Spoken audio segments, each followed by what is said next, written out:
मैं कहाँ से शुरू करूँ, मैं ये सोच रहा हूँ, क्योंकि आप लोगों ने मेरे बारे में मुझसे ज़्यादा जान लिया है।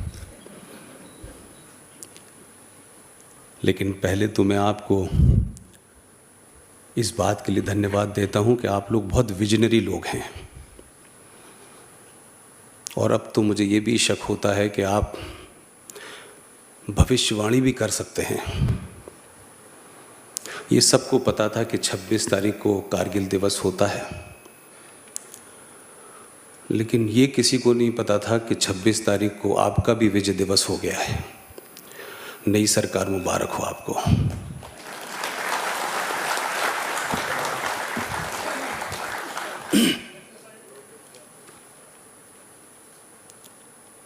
मैं अपनी बात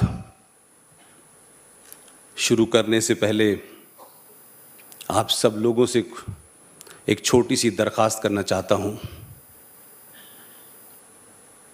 कि आज की डेट में देश में बड़ा इंटेलेक्चुअल शब्द जिनके लिए गढ़ा गया था, आज उनको लगता है कि उनके अलावा भी कुछ नए इंटेलेक्चुअल पैदा हो गए। इसलिए संकट आ गया है कि उनके इंटेलेक्चुअलिटी को लोग चैलेंज कर रहे हैं। मेरी कोशिश है कि आप लोग, आपको देख के लगता तो नहीं है कि आप लोगों ने उन किताबों को नहीं पढ़ा होगा, लेकिन फिर भी मेरी कोशिश है कि उन किताबों को ज़रूर पढ़ें, क्योंकि उन किताबों को न आरएसएस ने लिखा है, न विश्व हिंदू परिषद ने लिखा है, न बजरंग दल ने लिखा है, बल्कि देश के बड़े विजनरी प्रधानमंत्री के निकटतम दोस्त और एक्सट्रीम लेफ्टिस्ट ने लिखा है। उस किताब को आप भी ज़रूर पढ़ें। उस किताब का नाम है India from Curzon to Nehru and after. Chapter 13, president and prime minister, page number 353, written by Dr. Durga Das, eminent journalist. He wrote this book in 1969. उस वक्त के प्रधानमंत्री के संबंध राष्ट्रपति डॉक्टर राजेंद्र प्रसाद से कैसे थे, क्या क्या उन्होंने करा, कैसे कैसे डेमोक्रेसी की बातें हुई, उस चैप्टर में आपको वर्ड बाय वर्ड मिल जाएगा। क्योंकि हमारे यहाँ किताबों के रेफरेंस से ये माना जाता है कि आदमी सच बोल रहा है। ऐसे एक देश के महान बहुत बड़े वकील हैं, एक पार्टी के बड़े लीडर हैं, उनके परिवार में उनके नाना देश के राष्ट्रपति रहे हैं, उनके पिताजी गवर्नर रहे हैं, मंत्री रहे हैं, और आपके राज्य के ही गवर्नर रहे हैं। उन्हीं के साहबजादे हैं, दिल्ली में हैं। उनका जन्म भी अलीगढ़ मुस्लिम विश्वविद्यालय में हुआ था।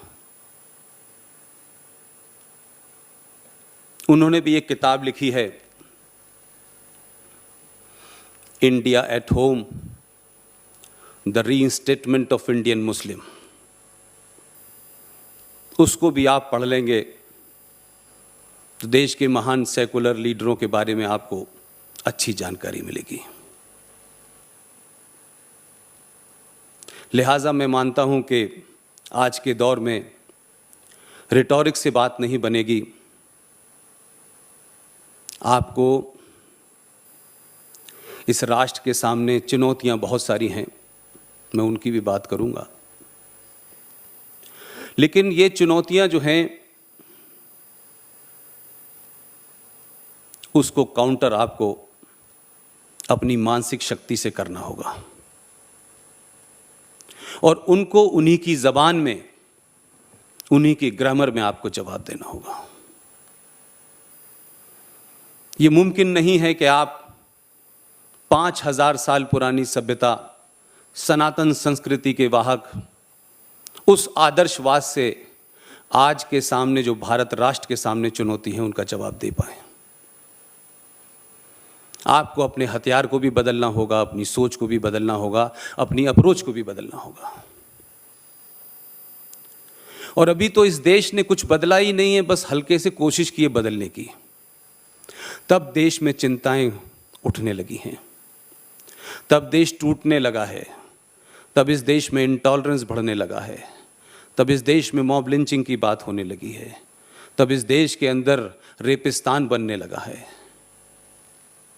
ये तमाम नैरेटिव, ये तमाम वो ताकतें हैं जिन्होंने 70 साल के अंदर सिर्फ आपसे सवाल पूछा है और आप जवाब देते देते देते देते इतनी दूर तक आ गए कि वो आपके जवाब से न संतुष्ट हैं, न मुतमईन हैं, न सेटिस्फाई हैं। और सिर्फ आपने इतना ही किया है पिछले 10 साल में कि सवाल अब आपने पूछना शुरू कर दिया है। उसके कारण इस देश के अंदर बड़ी उथल पुथल है। लोगों को लगता है कि सवाल पूछने का अधिकार सिर्फ उनको था, जवाब देने का अधिकार सिर्फ आपको है। अब सिर्फ जो है कुर्सी के उस तरफ कौन बैठा है, इस पे चिंता बढ़ गई है। लिहाजा देश में हर किस्म के खतरे गिनाए जा रहे हैं। मैं अपनी बात शुरू करता हूं। बिस्मिल्लाहिर्रहमानिर्रहीम। आज के प्रोग्राम के मुंतज़मीन, प्रबुद्ध भारत, बेलगावी के लोग, इस प्रोग्राम के मुंतज़मीन, मेहमान खुसूसी, मेहमान अजीज़ी, ख़वातीन व हज़रात, मेरे बुज़ुर्ग, मेरे हम उम्र और नौजवान साथियों, मैं नहीं जानता कि मैं देश में ऐसी क्या बात कह रहा हूं जो लोग मुझे सुनना चाहते हैं। और अगर आप मुझे न बुलाते तो शायद मुझे ये पता भी नहीं होता कि बेलगावी कोई जगह है। लेकिन यहां आने के बाद मुझे पता चला कि यहाँ के लोग सिर्फ सुनना ही नहीं चाहते बल्कि सुन चुके हैं मुझे। मैंने एक बात ज़रूर तय की जब मैंने ये तय किया कि जिस मकसद से मैं पत्रकारिता में आया था कोई 26 साल पहले,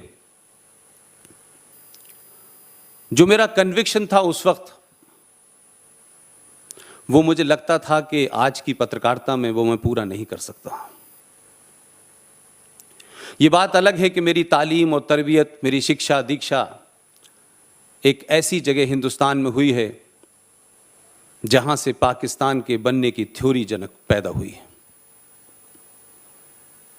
मैं उसी माशरे में पढ़ा लिखा, वो तमाम सारी चीज़ें पढ़ी लिखी जो एक आम हिंदुस्तानी नहीं पढ़ पाता। और ना ही मैंने कभी इस बात को सोचा कि जो मुझे पढ़ाया जा रहा है वो मेरे धर्म का है या नहीं है, क्योंकि मुझे शायद अपने धर्म का बोध भी नहीं था कि उस माशरे में हमारे परिवार की गिनती 1 या 2 थी। लिहाजा जो कुछ पढ़ा मैंने, जो किताब में लिखा है वो पढ़ा, जो किताब में लिखा नहीं है वो सुना मैंने। और उस पूरे जीवन में करीब 26-27 साल तक मैं वहाँ रहा। और ये महज इत्तफाक है कि मेरे जीवन का आखिरी असाइनमेंट पाकिस्तान के साथ 12 साल तक रहा। लिहाजा तब मुझे लगने लगा कि अगर देश को सच बताना है तो पॉलिटिकली इनकरेक्ट होना पड़ेगा। और हमारे यहाँ मुझसे बेहतर बात कहने वाले बहुत लोग होंगे, लेकिन जब जब मुझे किसी को सुनने का मौका मिलता है तो मुझे लगता है कि आप जो कह रहे हैं वो कर नहीं रहे हैं, और जो कर रहे हैं वो कहना नहीं चाहते हैं। मैंने कहा कि मैं करूंगा भी वही, कहूंगा भी वही, किसी को अच्छा लगे या बुरा लगे। लिहाजा हमारे देश में कुछ सब्जेक्ट के ऊपर देश चुप रहना चाहता है। या तो 700 साल का डर है, या उसके मानने वाले जो कुछ इस देश में कर रहे हैं उनके साथ रिश्ते बिगड़ने का डर है, किसी के बिजनेस चले जाने का डर है, किसी को अपने पड़ोस में मकान छोड़ने का डर है, किसी की को अपनी फैक्ट्री बंद होने का डर है। तो मुझे लगा कि अगर ये डर है तो ये डर बाहर आना चाहिए, और ये डर नहीं खत्म होगा तो ये राष्ट्र नहीं बचेगा। हम देश में सरकार किसकी हो, सरकार किसकी बदले, किस विचारधारा की हो, ये मेरे लिए कभी महत्वपूर्ण नहीं रहा। मैं मानता हूं कि सरकारों के बदलने से समाज नहीं बदलता है, समाज के बदल जाने से सरकार जरूर बदल जाती है। लिहाजा हमारे देखते देखते जो कभी असंभव लगता था, जो नामुमकिन लगता था लोगों को, वो मुमकिन हो गया। लेकिन ये मुमकिन हो तो गया है, लेकिन इसको सिर्फ राजनीतिक हार जीत से आगे बढ़ के देखें, क्योंकि समाज ने तय किया सब सरकारें बनी, तब आपकी मर्जी की सरकार बनी। आपने तय किया कि कौन सरकार में बैठेगा और कौन नहीं बैठेगा। जब यह तय कर लिया आपने, तो सरकार में एक भी वो नहीं जीता जिसे आप जिताना नहीं चाहते थे, और जिसे जिताना चाहते थे उनका नाम भी आपको नहीं पता, लेकिन वो किसी सिंबल के साथ खड़ा था, जिस सिंबल के साथ आप खड़े थे वो जीत गया। नहीं पूछा किसी ने कौन ठाकुर है, कौन ब्राह्मण है, कौन यादव है, कौन दलित है। नहीं तो इस देश में राजनीति तो इसी के इर्द गिर्द होती है। मुझे इस बात का एहसास है, और शायद इसीलिए मैं 2014 हो या 2019 हो, मैं बार बार समाज के बीच में उन बातों को रखना चाहता हूं जिससे समाज डरता है। हमारे साथ में 10-15 लोग हैं देश के, जिनको आप सभी जानते होंगे। कुछ लोगों को आपके संगठन ने दावत भी दी, वो आपके यहाँ आए भी हैं, उन्होंने अपनी अपनी बात रखी है। लेकिन मैं 2 लोगों को, वो बुजुर्ग भी हैं और पत्रकारिता के जीवन में एक लंबा उनसे साथ रहा। मैं जो कुछ भी आज कर रहा हूं, रिटायर्ड रॉ के पूर्व डायरेक्टर कर्नल RSN सिंह और GD बख्शी के कारण यहां खड़ा हूं मैं। पता नहीं उनको मुझ में क्या नजर आया, और उन्होंने कहा कि इस विषय पे सिर्फ आप बोल सकते हैं और आपको बोलना है। और मुझे उन पे क्या यकीन हुआ कि मैंने अपनी बीवी तक की नहीं बात मानी, और मैंने सब चीजों से रिजाइन कर दिया। और जब बोलना शुरू किया था तो मुझे नहीं लगता था कि बोले लोग क्यों सुनेंगे, मैं कोई बहुत सेलिब्रिटी भी नहीं हूं, न मेरा कोई ऐसा बैकग्राउंड है, न कोई मेरे साथ बड़ा संगठन है। लेकिन 2 साल में मुझे एहसास हुआ कि अगर देश के सामने आप सच बात रखें, कन्विक्शन के साथ रखें, फैक्चुअल रखें, तो ये देश आपके साथ खड़ा हो जाता है।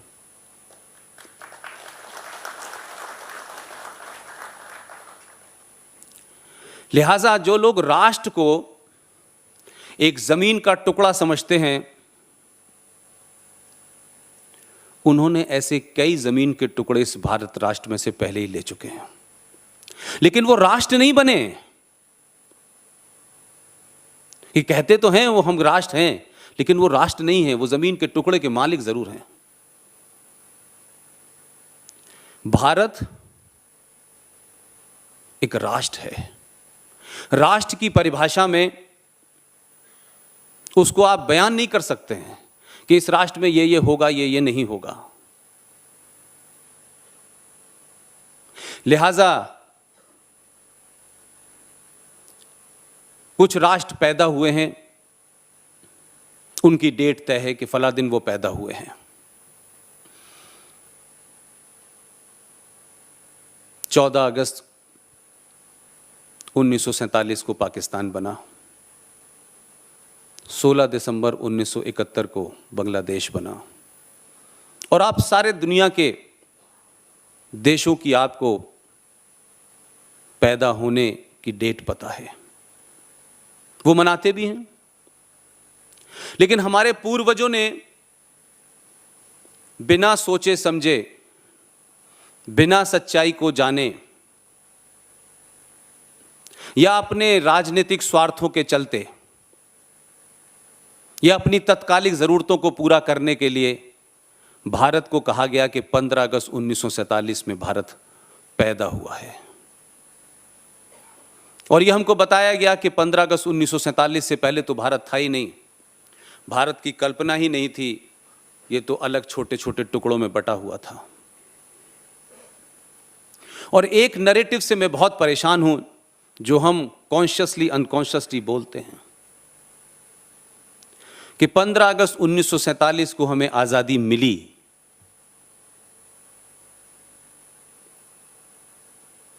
भीख मिलती है, आजादी नहीं मिलती है। हम ये कह ही नहीं पाए 70 साल में कि हमने 15 अगस्त 1947 को आजादी ली। इस लेने और मिली के बीच में बड़ा फर्क है। और भारत का कोई डॉक्यूमेंट, मेरे पत्रकारिता के 26 साल और आज तक की सारी रिसर्च ये कहती है कि कोई डॉक्यूमेंट भारत के गजट में नहीं लिखा हुआ, नेशनल आर्काइव में कोई डॉक्यूमेंट नहीं है जहां ये कोई कह दे कि 15 अगस्त 1947 को भारत को आजादी मिली। लेकिन कुछ लोगों को आजादी का राग बजाना था, बजाया।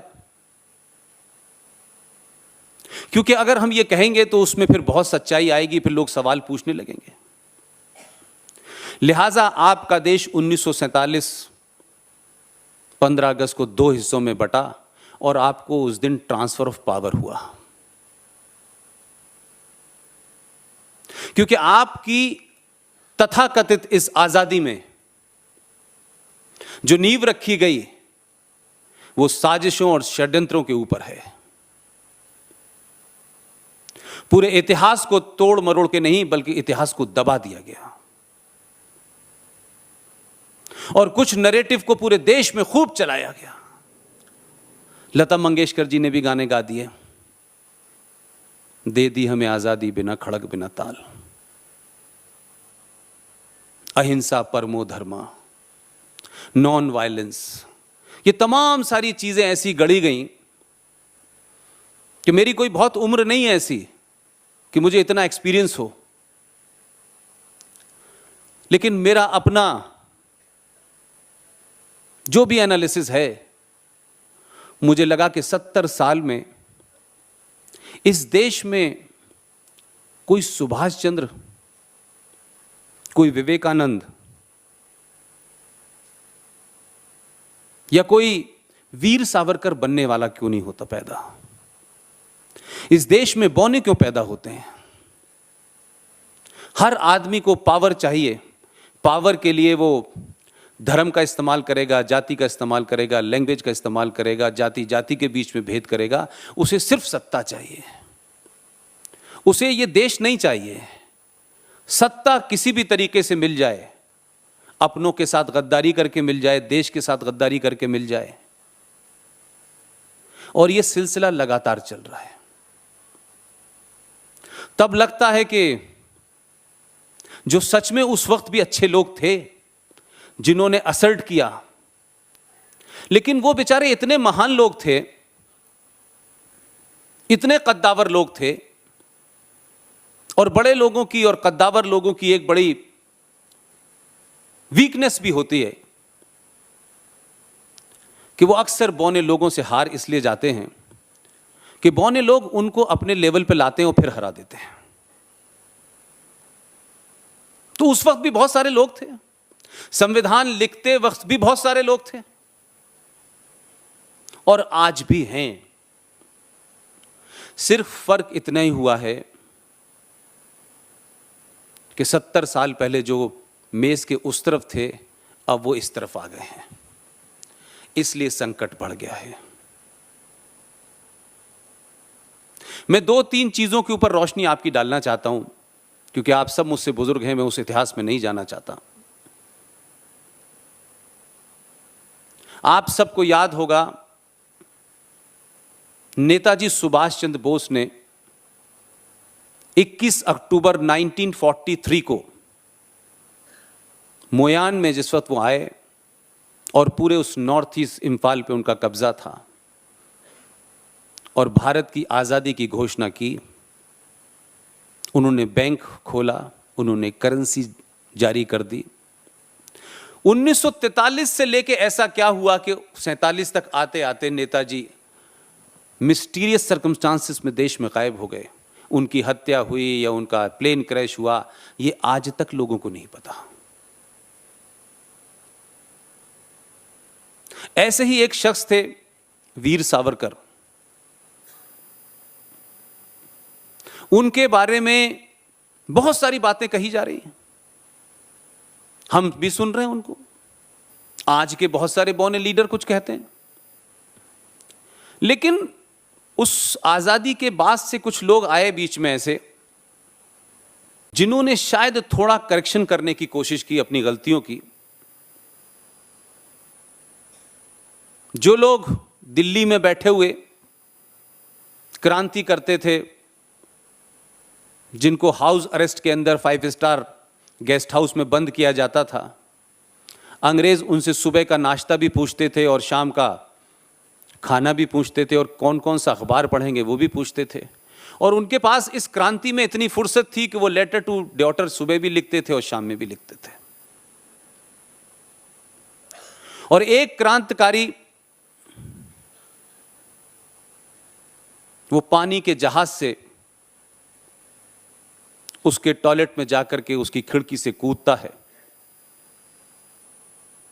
और बाहर चला जाता है, और जिसके बारे में हमने भी थोड़ी सी गलती यह की कि बहुत सारी चीजें हमने पढ़ने की कोशिश नहीं की, या हमने ज्यादा यकीन कर लिया।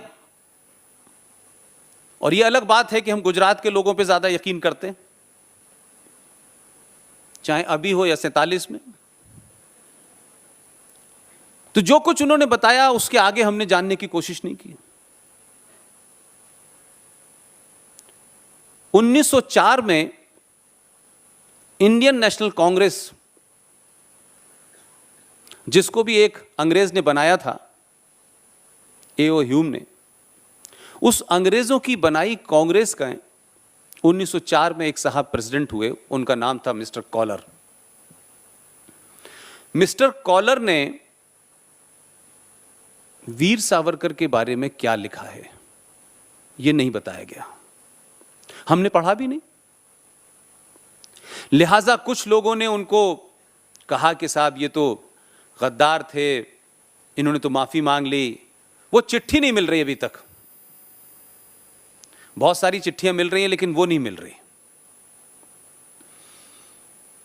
ये 2-3 रेफरेंस मैं इसलिए दे रहा हूं कि आजादी के बाद भी जिस इतिहास को हम 70 साल से पढ़ रहे हैं उसमें एक आध तो सच लिख देते भाई। और आपने इस दौर में 5 या 6 पीढ़ियों को इतना झूठ पिला दिया है कि आज राष्ट्रवादियों के सामने सबसे बड़ा संकट यह है कि नया नैरेटिव कम पहले लाने से पहले पुराने को मिटाना पड़ रहा है। लेकिन ये आप सब लोगों की ताकत है देश भर में कि आप बहुत कुछ मिटाने में कामयाब हो गए हैं और अपना नैरेटिव खड़ा करने में भी आपको सफलता मिल रही है। 1980 में मैडम श्रीमती इंदिरा गांधी ने वीर सावरकर स्मारक को एक चिट्ठी भेजी है और उस चिट्ठी के साथ वीर सावरकर स्मारक को 11,000 रुपए का चेक अपने अकाउंट से भेजा है। और उस चिट्ठी में लिखा गया है कि वीर सावरकर जैसा महान इस मट्टी का सपूत कोई दूसरा नहीं हो सकता। अब सवाल यह है कि इंदिरा गांधी ने लिखा है तो मुझे नहीं पता कि राजस्थान के मुख्यमंत्री जिन्होंने शपथ ली है कुछ दिन पहले ही, और शपथ लेने के बाद उन्होंने पहला काम ये किया, उन्होंने कहा कि सावरकर वीर नहीं थे, लिहाजा हम उनके नाम के आगे से वीर हटा देते हैं, क्योंकि वीर तो वो हैं खुद, उनकी वीरता तो पूरा देश देख रहा है, 10 जनपद की चप्पलों में पड़े हुए हैं। कहते हैं ऐसे महान, उनकी अब डेफिनेशन ही अलग है वीर होने की, तो वो सावरकर को कैसे वीर मानेंगे भाई। लेकिन मैं बार बार जो बात आपसे चाहता हूं, आज की जो जनरेशन है उसको सच बताइए। और जब हम पूरी दुनिया का यह नैरेटिव सुनते हैं कि 21वीं सदी भारत की होगी, और हमें यह सुन के बड़ा फख्र भी होता है, तो हमें यह भी याद रखना चाहिए कि सिर्फ कहने से नहीं होगी। आपको 21वीं सदी भारत की होगी, इसके लिए 20 साल पहले इक्विप्ड कर दिया गया था कि 70 साल के अंदर मुझे नहीं लगता कि आप में से कितने लोगों के विचार कभी किसी अखबार में लेटर टू एडिटर तक में आए हों, किसी टेलीविजन की डिबेट में आपकी बात रखी जाती हो, आप जिस सोच को समझते हैं उसके बारे में कोई चर्चा होती हो। लिहाजा जिन्होंने ये कहा कि 21वीं सदी भारत की होगी, उन्होंने 20 साल पहले आपको एक मोबाइल दिया था और कहा कि ये क्रांति सिर्फ आपके लिए है, और ये मोबाइल न होता तो राष्ट्रवादियों के विचार का आदान प्रदान इतनी दूर तक नहीं होता कि मैं बेलगावी आ जाता।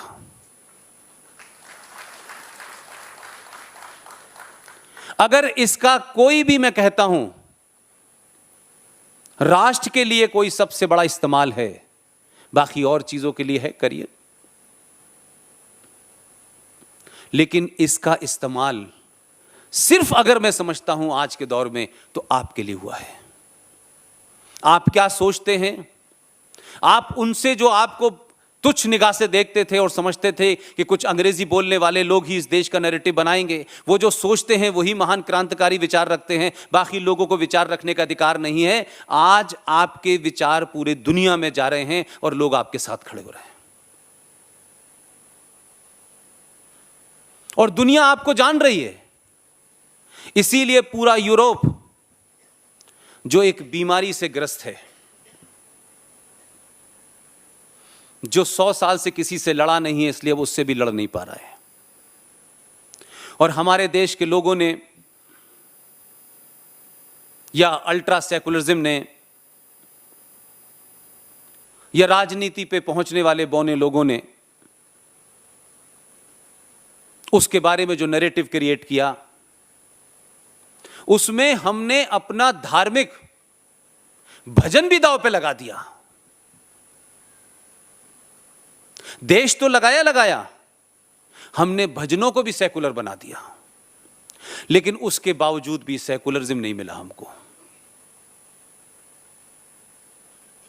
एक भजन है जिसके बारे में देश में कम चर्चा होती है, लेकिन अब क्योंकि हमारे पिताजी थे वो, अब उन्होंने गाया है तो उस भजन को गुनगुना रहे हैं हम लोग। लेकिन पिताजी की मजबूरी समझ में आती है, वो किसका एजेंडा था, क्यों था। लेकिन अगर बच्चों को समझ में आ गया है तो उसको बंद कर दें गाना, और जो असली भजन है वो कोई आज के लोगों ने नहीं लिखा, जो असली भजन लिख के गए थे, जो भजन पूरा है, उसे गाना शुरू कर दें। एक भजन की लाइन है, ईश्वर अल्लाह तेरा नाम सबको संपत्ति दे भगवान। ये उस भजन का हिस्सा ही नहीं है, न ये लाइन उस भजन में है। जिस पंडित जी ने वो लिखा था वो सब अवेलेबल है,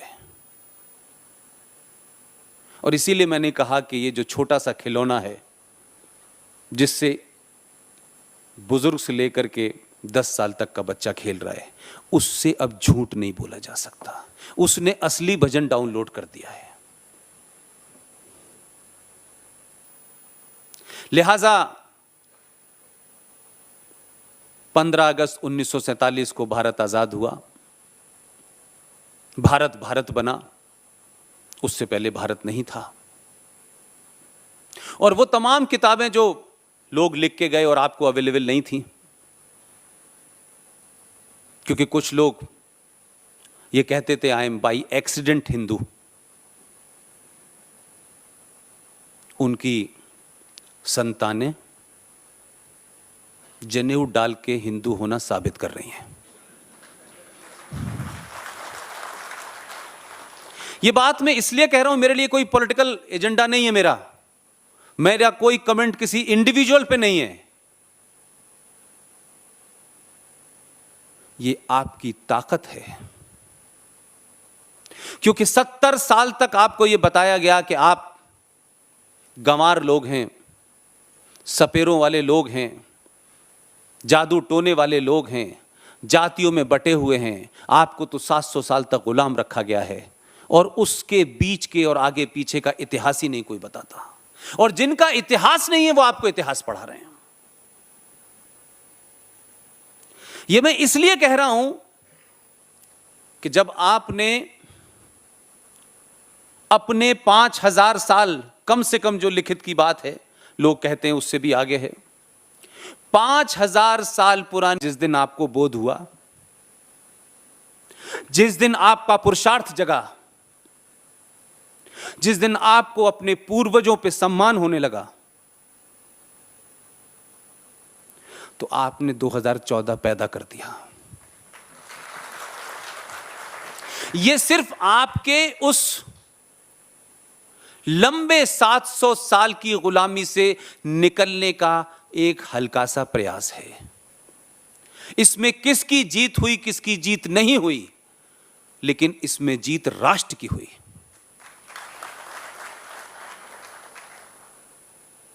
क्योंकि जो लोग आपसे वोट लेने आते थे, वही लोग मस्जिदों से फतवा लेने भी जाते थे। कुछ 2014 में लोगों ने फतवा लेने गए, लेकिन आपने बगैर फतवा जारी करे हुए, बिना किसी को बताए, इस छोटे से आले से एक फतवा जारी किया कि 2014 पैदा हो गया। और जब लोगों को यह लगा कि यह तो बाई चांस और बाई एक्सीडेंट हो सकता है, झूठ बोल के भी कोई आ सकता है, लोग कंफ्यूजन में ऐसा कर सकते हैं। मैं ये बात अपनी सिर्फ इसलिए कह रहा हूं कि हमारे यहां लार्जली इलेक्शन एक ऐसा पर्व होता है जिसमें देश की राय जानी जाती है, जिसमें ज्यादातर लोगों का पार्टिसिपेशन होता है। तो जब लोगों ने आपको यह चढ़ाना शुरू किया कि ईवीएम हैक कर ली है, अमेरिका से हो रही है, भारत के अंदर लोगों को खरीदा जा रहा है, तो आपके गुस्से का नतीजा यह हुआ कि पहली बार आपने पॉलिटिकली करेक्ट होने का नहीं सोचा। आपने कहा जो ये कहते हैं कि ईवीएम हैक कर ली है, तो आपने उनसे पूछा, भाई 1948 में जब इंटरिम सरकार बन रही थी तो देश के 14 राज्यों से प्रधानमंत्री के लिए राय मांगी गई थी। तो एक साहब को 14 वोट मिले, एक साहब को 0 वोट मिला।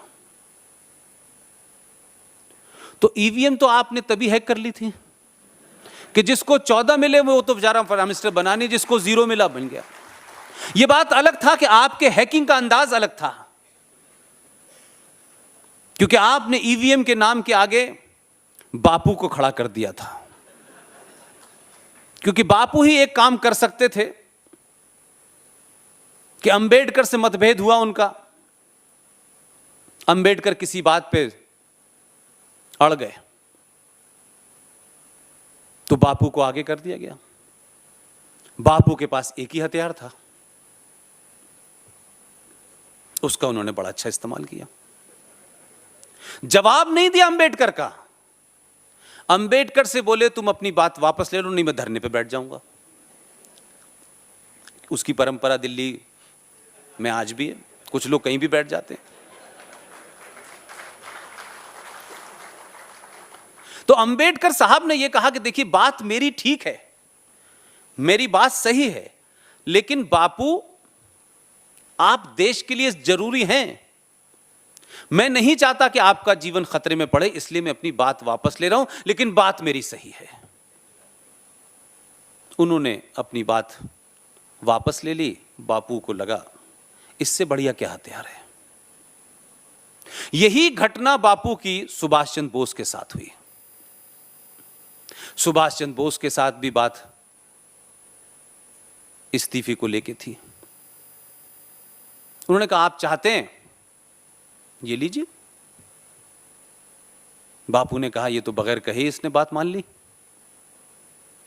तीसरी बापू ने जो बात कही, मैं ये किसी संदर्भ के लिए कह रहा हूं, हिस्टोरिकल फैक्ट के साथ जो उसका इंटरप्रिटेशन है, मैं वहां आपको ले जाना चाहता हूं। जब पटेल को 14 वोट मिले तो बापू के सामने कोई सवाल नहीं था, तो बापू ने एक नए किस्म का हैकिंग की और बोले कि पटेल की हार तो मेरी हार है। अब सरदार पटेल, सुभाष चंद्र बोस, अंबेडकर जैसे लोगों को लगता था कि बहुत छोटी छोटी चीजों पे बार्गेनिंग हो रही है। पटेल ने तत्काल छोड़ दिया, प्रधानमंत्री कोई और बन गया। लेकिन मेरी बापू से जो सवाल है मेरे सामने कि मैंने बापू की कोई तस्वीर, बापू की कोई किताब, बापू का कोई कमेंट, उस वक्त के ऐसे लोग जो बहुत बापू के नजदीक थे, ऐसे लोग जिन्होंने इतिहास को तोड़ मड़ोड़ के लिखा, ये कहीं मुझे नहीं मिलता कि जब बापू के चहेते और मोहम्मद अली जिन्ना भारत के डोमिनेंट स्टेट के ऊपर बात कर रहे थे, भारत के विभाजन पे बात कर रहे थे, तो बापू कहीं जिन्ना के सामने धरने पे बैठे हों और कहा हो कि तुम देश को बांट रहे हो, अगर देश को बांटोगे तो मैं धरने पे बैठ जाऊंगा। मैंने ऐसा नहीं सुना। किसी ने सुना हो तो मुझे बता दे, मैं करेक्ट कर लूंगा। मैं पूरे देश से पूछ रहा हूं, कोई तस्वीर हो, कहीं कोई जिक्र आया हो। बल्कि उन्होंने एक बड़ा स्टेटमेंट तो दिया कि अगर देश बटेगा तो मेरी लाश पे बटेगा। तो अब ये कहते हैं कि हर आदमी जो है वो इंटेलेक्चुअल नहीं होता, और इंटेलेक्चुअल बहुत सोच समझ के काम करता है। कितना बोलना है, कितना नहीं बोलना, कितना फायदा करेगा, कितना नहीं फायदा करेगा। लेकिन समाज में एक क्लास होती है जिसे कहते हैं करेजियस क्लास। वो रिजल्ट में यकीन रखती है, वो बहुत ज्यादा अगर मगर में चुनाचे में कोई फर्क नहीं पड़ता उसको, लोग क्या कहेंगे इसके चक्कर में नहीं पड़ता। इसमें लगता है समाज का, अगर जब कभी 100 साल के बाद जब आप उस पर एनालिसिस करें तो हो सकता है कि आप उसके बारे में कोई भी राय बनाएं, कैसी भी राय बनाएं, लेकिन एक समय जरूर आता है कि जिस सोच के साथ उसने कोई काम किया होता है उसके बारे में डिस्कशन होने लगता है। कुछ अच्छा कहते हैं, कुछ बुरा कहते हैं, कुछ सही बताते हैं, कुछ गलत बताते हैं। तो जब उन्होंने कहा कि मेरी लाश के ऊपर 2 टुकड़े होंगे, तो एक जज्बाती आदमी को लगा कि इन्होंने तो कहा था मेरी लाश पे 2 टुकड़े होंगे, देश के तो 2 टुकड़े हो गए, ये तो साबुत है। तो उसको ये लगा होगा, मैं ये बात मानता हूं इसलिए कि जब आप अपना किसी को लीडर मानते हैं या किसी पे विश्वास करने लगते हैं या किसी को एक ऐसा आदमी मानते हैं कि ये सब कुछ कर देगा और इसने कहा है तो जरूर कर देगा, जब उससे आपको धोखा मिलता है और उसकी खामोशी, उसका कहीं रोना, उसका कहीं धोना, देश के बंटने के बाद कोई मुझे एक तस्वीर बताए कि बापूजी कहीं अकेले में रो रहे थे।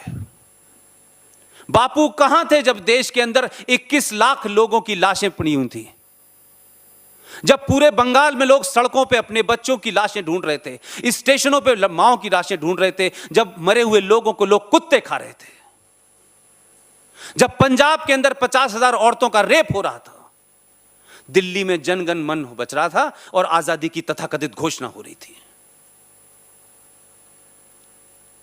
उस शख्स को लगा होगा, गलत सही मैं नहीं फिर कह रहा, यह समय तय करेगा, अभी तो 70 साल हुए हैं,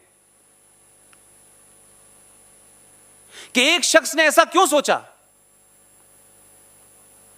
कि जिस शख्स के कह जाने से नौखली के दंगे में जब गांधी जी गए तो लोग हाथ में तलवार लिए खड़े हुए थे, हिंदू मुसलमान को एक दूसरा मार रहे थे, लेकिन गांधी जी के जाने के बाद लोगों ने अपने हथियार छोड़ दिया। इस तरीके का यकीन जब आपको अपने लीडर पे होता है, और वो लीडर जब आपको उसके आपके भरोसे पे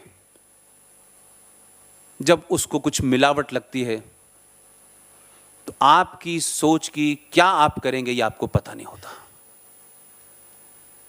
इसलिए 70 सालों में जिस लोगों को आपने चुना, उन लोगों से आप इतने ठगे हुए थे कि आप एक बारीक सा रास्ता ढूंढ रहे थे कि कोई भी मिल जाए, कैसा भी मिल जाए, लेकिन ऐसा ना हो। तो आपने अपनी ताकत का प्रदर्शन किया। तो वो शख्स उठा, उसके उस एक्ट को कोई जस्टिफाई आज के दौर में भी नहीं कर सकता, और कम से कम भारत जैसे देश में इसलिए नहीं कर सकता, ये तो हजारों लाखों पुरानी सभ्यता का देश है, इसके ना पैदा होने की किसी को डेट पता है, और ना इस राष्ट्र में या इस संस्कृति में रहने वाले लोगों का कोई फाउंडर है।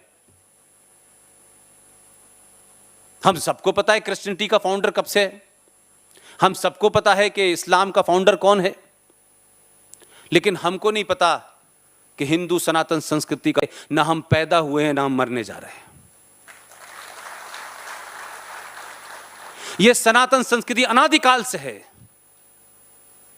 यह बात अलग है कि हमको 1947 में पढ़ाया गया कि भारत जो है 47 में बना, तो क्या कुंभ का मेला 1947 से शुरू हुआ था? इस देश की तमाम चीजें, चाहे वो जंगल हो या नदियां हो, वो आपकी संस्कृति का हिस्सा है। कुछ लोगों के लिए नदी गंगा हो सकती है, लेकिन आपके लिए गंगा पूजनीय है। इसलिए कि नहीं कि आप गंगा को भी पूछते हैं, कैसे मूर्ख लोग हैं, गंगा को भी पूछते हैं, पेड़ों को भी पूछते हैं,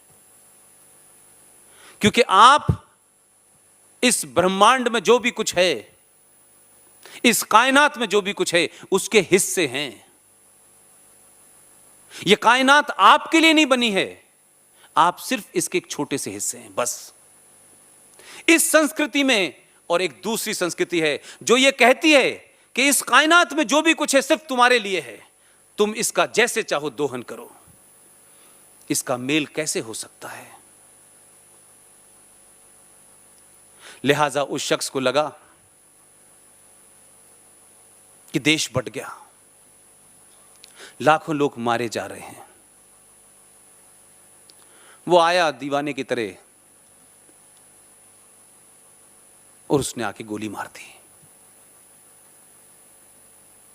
उसको उसकी सजा मिली और मिलनी चाहिए,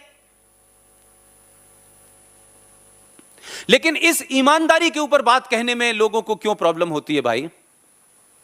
उसका एक्ट गलत था, उसने रास्ता गलत चुना, लेकिन क्या वो शख्स आतंकवादी था? पहले कोई चोर गुंडा बदमाश था क्या? कोई कातिल था? कोई मर्डरर था? उसका अपने राष्ट्र के प्रति पागलपने की हद तक डिवोशन था, और जितनी उसकी सोच थी, उसको लगा कि शायद मैं यही कर सकता हूं और आगे बढ़ने से बचा सकता हूं, उसने जाके मार दिया। वो मारने के बाद भागा नहीं, उसने अपने बचाव में कोई कमेंट नहीं किया, कोई दलील नहीं दी, और फांसी पे चढ़ गया। क्या हम उस शख्स के बारे में बात करते ही कम्युनल हो जाते हैं? और यह अजीब बात है कि जब तक दूसरी सोच के सत्ता पे लोग रहते हैं तब तक जिक्र नहीं होता। तब तो इंदिरा गांधी चिट्ठी लिखती हैं सावरकर के बारे में, और जैसे ही एक खास सोच के लोग सत्ता के नजदीक पहुंचते हैं तो कहते हैं ये तो नाथूराम गॉडसे की सोच वाले लोग हैं। अरे नाथूराम गॉडसे 100% ईमानदार तो था कम से कम।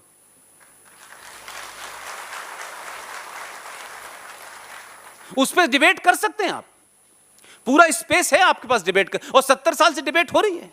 लेकिन इस पक्ष पे डिबेट क्यों नहीं हो रही है भाई? क्योंकि राजीव गांधी के मारने वाले उनका भी कन्विक्शन रहा होगा, लेकिन उनके ऊपर डिबेट ही नहीं हो रही, बल्कि शांति की मसीहा कह रही हैं कि उन्हें छोड़ दिया जाए,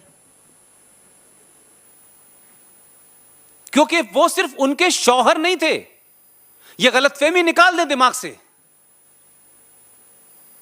कि किसी खातून के वो शौहर थे राजीव गांधी। राजीव गांधी देश का प्रधानमंत्री था, इसलिए चिंता है कि वो लोग छोड़े ना जाएं। लेकिन क्योंकि आपके शौहर थे तो अब आप ये तय करेंगी कि नहीं, उनके कातिलों को छोड़ दिया जाए, इस देश के अंदर मैसेज दिया जाए कि प्रधानमंत्री को मारने के बाद यह देश छोड़ देता है। अब इस पे कोई सीबीआई का आदमी किताब लिख दे तो वो राइट विंगर हो जाता है। नौकरी कर रहा होता है अच्छा खासा आदमी, लेकिन जैसे ही कोई सच बोलता है कहते हैं राइट विंगर है। तो सच बोलना अगर राइट विंगर है और नेशनलिस्ट है तो मैं कहता हूं पूरे देश को जो है फिर सच बोलना चाहिए। आप इस गलतफहमी में कतई ना रहें कि लोग क्या कहेंगे। ये बहुत बीमारी है हमारे देश में। हम लोगों के लिए जी रहे हैं या देश के लिए जी रहे हैं? और इस देश में किसके लिए नहीं कहा गया? रामचंद्र जी के ऊपर भी सवाल उठते हैं, सीता जी पे भी सवाल उठते हैं। वो लोग जिन्होंने पढ़ा नहीं है वो भी सवाल उठा रहे हैं।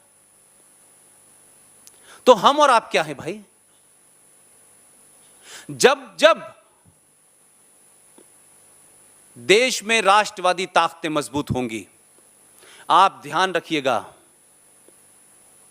700 साल जिनने प्रत्यक्ष रूप से राज किया है और उनके जाने के बाद 70 साल से वो ताकतें सत्ता में हैं, वो आप पे बहुत बड़ा हमला करेंगे, आपका चरित्र हनन करेंगी, आपके बारे में मिस इंफॉर्मेशन फैलाएंगी। क्योंकि 70 साल से उसी मिस इंफॉर्मेशन की वजह से कुछ लोग सत्ता में थे। अब सच थोड़ा सा पता चला, ये सत्ता चली गई है। बहुत थोड़ा सा पता चला, अभी पता नहीं, अभी तो बहुत कुछ पता होना है। इसलिए एक मुद्दे को मैं जरूर आपके सामने रखना चाहता हूं, जो मुझसे सीधे तौर पर है, जिसको लड़ते लड़ते मैंने अपने एक दोस्त को खो दिया है। एक संविधान है हमारे देश में। संविधान पे जब बात एक खास सोच के लोग नहीं होते, कुछ कंजर्वेटिव, कुछ हिंदी बोलने वाले लोग, कुछ ये तथाकथित नेशनलिस्ट लोग, जब ये सत्ता में नहीं होते तब उसी संविधान के जो बेसिक प्रियम्बल है, जिसके अंदर आप किसी किस्म का कॉमा फुल स्टॉप नहीं लगा सकते, वो एटर्नल है। Preamble is eternal. ये मैं नहीं कह रहा, उस लॉ की किताब में जाके देखिए संविधान के पहले पन्ने पे क्या लिखा हुआ है, और जहां से लिया है इंग्लैंड का भी संविधान देखिए, उस पे भी यही लिखा हुआ है। प्रियम्बल के नीचे लिखा हुआ है ये एटर्नल है, इसमें कोई चेंज नहीं हो सकता। उसके अलावा जितनी धाराएं हैं उसमें आप जो दिल चाहे करिए। जिन लोगों ने उसके प्रियम्बल में चेंज कर दिया, 100 से ज्यादा अमेंडमेंट कर दिए, वो लोग जब संविधान की दुहाई देते हैं, मैं उन्हीं से पूछना चाहता था। और ये लड़ाई कोई मेरी लड़ाई, मेरे साथियों की नहीं है। ये देश के सामने एक ऐसा जघन्य अपराध था जो ब्रॉड डे लाइट इस देश के संविधान में किया गया, पूरी ईमानदारी के साथ किया गया, और ईमानदारी के साथ उसको छुपाया गया। और 70 साल से मैंने इतने सारे संगठन देखे, हर प्रकार की सरकारें आ गईं, और कश्मीर का एक विशेष लगाव है। कश्मीर के बारे में बहुत चर्चाएं मैंने सुनी, 370 तो बहुत घुमाया गया पिछले 70 सालों से, लेकिन जो असली जड़ थी उस पर सब मौन रहे। इसलिए मैंने कहा राजनीतिक दलों की अपनी मजबूरियां हो सकती हैं, लेकिन समाज की कोई मजबूरी नहीं होती। 14 मई 1954 को भारत के संविधान में एक जघन्य अपराध किया गया और शेख अब्दुल्ला से जायज और नाजायज संबंधों के चलते विजनरी प्रधानमंत्री ने उस वक्त के राष्ट्रपति डॉक्टर राजेंद्र प्रसाद पर दबाव बनाया और एक आदेश दिलवाया, और उस आदेश में कहा गया, जिस आदेश का नाम है आर्टिकल 35A, उसके बारे में कभी संसद के किसी सदन में न तो चर्चा हुई न उसका जिक्र किया गया। और झूठ की पराकाष्ठा यह है कि 26 जनवरी 1950 को आपका संविधान बन चुका था। यह तथाकथित राष्ट्रपति का आदेश भारत के संविधान में 14 मई 1954 को जोड़ा गया। और चोरी देखिए, जो आज सफेदपोश लोग हैं जो बताते हैं कि उन्होंने इस देश के साथ बड़ा महान किया है, वो जब बोलते हैं तो सच्ची बोलते हैं, क्योंकि वो अंग्रेजी में स्पीच देते हैं, इसलिए विजनरी हैं। मैं इन बातों से इंप्रेस नहीं होता। 14 मई 1954 को जिस संविधान के अंदर ये जोड़ा गया, उससे 5 बार की जो हर साल कॉपी निकलती है संविधान की, उन कॉपियों में उसको गायब कर दिया गया, क्योंकि उस वक्त वो लोग थे जो उस पर सवाल उठा रहे थे। और उसके बाद 5वें एडिशन के बाद आपने फिर किसी में 35A को जोड़ा, फिर किसी तीसरे में जोड़ा, ऐसे करके अलग अलग करते रहे आप। और जिससे संबंधित था, जिस राज्य के लिए ये स्पेशल पावर और राइट दिए गए थे, उस राज्य के सिलसिले में जहां 370 लिखा था, वहां नहीं लिखा, उससे कहीं आगे जाके लिखा। और पूरे देश में इस पे चुप्पी थी, पूरा देश चुप था इसके ऊपर। कश्मीर की समस्या, कश्मीर प्रॉब्लम, कश्मीर में ये, कश्मीर में वो, पूरा दुनिया जो है कश्मीर की तरफ देख रही है। और अब तो आप समझते हैं कि कश्मीर हमारे देश में सब जगह चर्चा का विषय बना हुआ है, क्योंकि वहाँ अल्ट्रा राष्ट्रवादी लोगों ने पिछले 70 साल से उपद्रव मचा रखा है। आर्टिकल 35A, जिसको आर्टिकल भी नहीं माना जा सकता, मैं और हमारे 2-3 दोस्तों ने एक संस्था बनाई और उसको हमने सुप्रीम कोर्ट में, आप ही के राज्य के एक बड़े प्रबुद्ध टीम नेशनलिस्ट वकील साहब हैं, उनके पास हम मिन्नत करने गए। और शायद हमारी इतनी हैसियत भी नहीं थी कि हम उनसे बात भी कर पाते। उनका स्टेचर भी इतना बड़ा था और शायद हम उनको जो बात करने की फीस होती, शायद वो भी हम नहीं दे सकते थे। लेकिन हैं इस देश में ऐसे लोग जो आपकी ऐसे लोगों की बात भी सुन लेते हैं।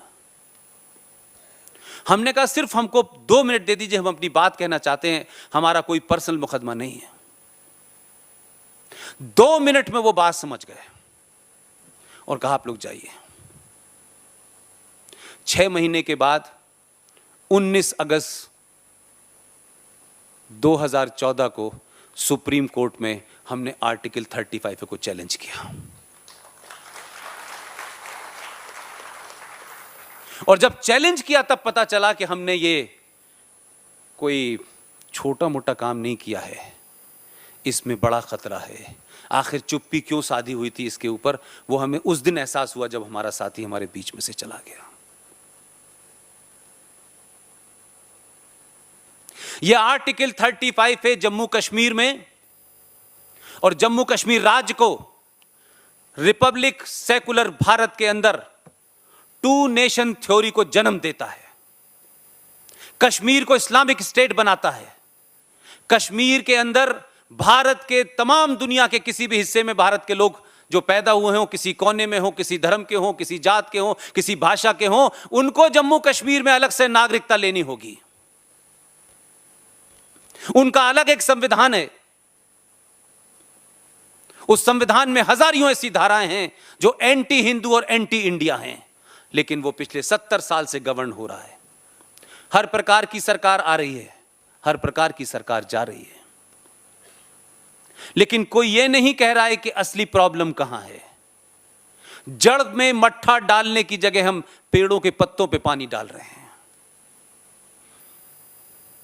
यह आर्टिकल 35 पे जम्मू कश्मीर को नाजायज तरीके से नाजायज काम करने की लीगल इजाजत देता है। यह वहां की सरकार को इस बात की इजाजत देता है कि वो ये तय करेंगे कि किसको नागरिकता देनी है, किसको नहीं देनी है।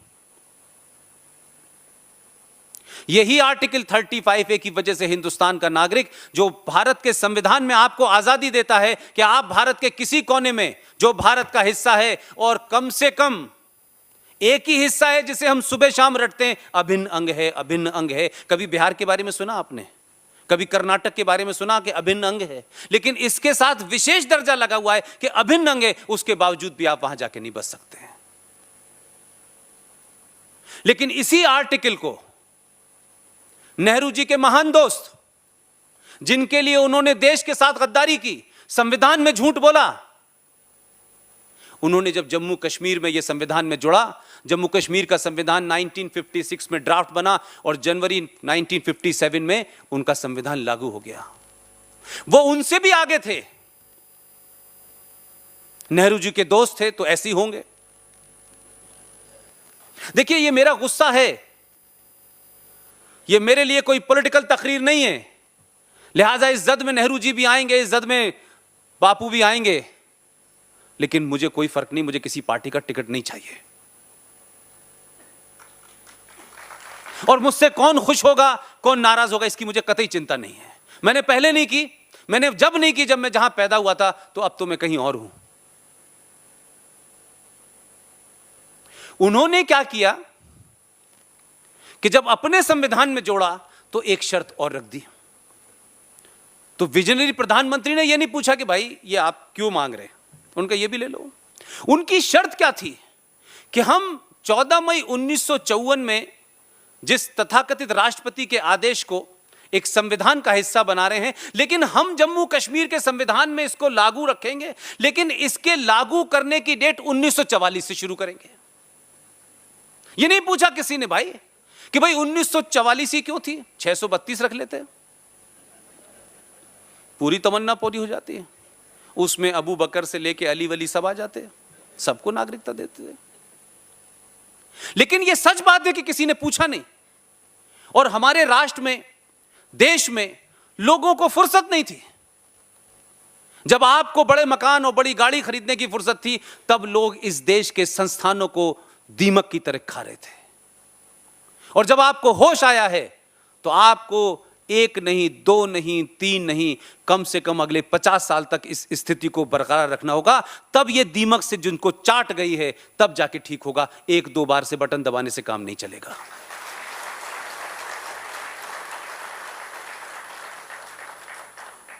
उन्नीस 1944 की डेट इसलिए रखी गई, और यह बात मैं पूरे होशो हवास में, पूरे कन्विक्शन के साथ कहता हूं कि जब हम आज बात करते हैं कश्मीर को लेकर के, तो हमारे यहां एक नैरेटिव दिया गया जो टोटली फ्रॉड था। वो पॉलिटिकली कुछ लोगों को सूट कर सकता हो, क्योंकि हमारे यहां राजनीति में नए नए प्रधानमंत्री जो आते हैं, वो एक नया एक्सपेरिमेंट करते हैं। वो हर बार उसी बात को दोहराते हैं और एक नए तरीके से दोहराते हैं। मेरे 12 साल के जीवन में मैंने जितना हंसी का पात्र वहां बना हूं, वो अपने यहां की मूर्खता के कारण बनता हूं, और शायद वो यही समझते हैं आपको भी। एक प्रधानमंत्री आए, उन्होंने कहा भाई हम ये क्या कर रहे हैं भाई, हमें हथियारों की जरूरत ही नहीं, हमारे पास तो डंडा है, क्या करना है हथियारों की। तो 62 हो गया। जब पिट गए तब समझ में आया। एक प्रधानमंत्री आए, उन्होंने कहा अरे हम ये जासूसी वासूसी क्यों करते हैं भाई, हम तो शांति प्रिय लोग हैं। हमारा एक संगठन जिसमें RSN सिंह साहब काम करते थे, उस संगठन के बहादुर लोगों ने आपके पड़ोसी मुल्क में जिस जगह बम न्यूक्लियर बम के लिए जो फ्यूजन बनाया जाता है, वहां 3 आदमी आपके प्लांट थे, नाई की दुकान बना ली थी उन्होंने। अब इस तक पहुंचने के लिए कितनी मेहनत करनी होगी। उस प्लांट में जो लोग काम करते थे उनको बाहर जाने की इजाजत नहीं थी, सब कुछ वहीं रखा था। यह बात अलग है कि 3 आदमी आपकी वहां नाई की दुकान खोलने में कामयाब हो गए थे। बाल काटने से पता चला कि उन बालों में किस चीज के रेशे हैं। उन रेशों को भेज करके बता दिया कि जो बम धमाकों के लिए फ्यूजन बन रहा है वो यहां बन रहा है, कठुआ में। प्रधानमंत्री को बताया गया, उन्होंने फोन करके कहा, भाई आप बम क्यों बना रहे हैं? तीनों मार दिए गए। एक प्रधानमंत्री आए, वो भी पाकिस्तान से माइग्रेट हुए थे। उन्होंने ऑफिशियली जो भारत की खुफिया एजेंसी है उस डीप स्टेट को ऑफिशियली खत्म किया। उनका नाम था आई.के. गुजराल। फिर एक और आए। हमारे यहां कंसिस्टेंसी नहीं है। हम अपने 5000 साल पुराने इतिहास से और 700 साल की गुलामी के दरमियान में क्या हुआ है इसको सीखना ही नहीं चाहते। हर आदमी आता है सत्ता पे बैठते, उसको लगता है कि नहीं, आई एम ए स्टेटमैन, मुझे कुछ नया करना है, दुनिया मेरी वाह वाह करे। इस वाह वाह के चक्कर में यह देश बर्बाद हुआ है। एक प्रधानमंत्री हमारे बस लेके गए, हम बस लेके जा रहे थे, वो पैदल आ गए कारगिल में। और हमने एक जर्नल को, जिसका पूरी दुनिया में उजागर हो गया, उसको राष्ट्रपति बनवा दिया। खैर बस डिप्लोमेसी हुई, वो भी खत्म हो गई बात। एक ऐसे बने कि आए तो पाकिस्तान से थे, प्रधानमंत्री भारत के बने, लेकिन 10 साल में उधर जा नहीं पाए बेचारे। नहीं, वो भी कोई करिश्मा कर देते। लेकिन मैं ये मूर्खता इसलिए बता रहा हूं कि आप लोगों ने भारत को पढ़ा है, मैंने 12 साल उनको पढ़ा है।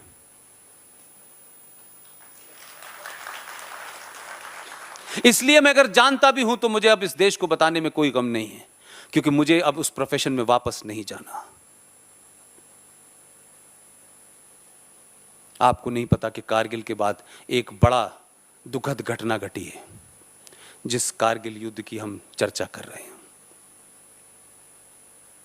और यह आपके यहां तो नहीं बताया जाएगा, वहां बताया गया। गोल्डन लेटर्स में है, मिनट टू मिनट बताया गया। आप सबको याद होगा, ये तो अभी चंद साल पुरानी घटना है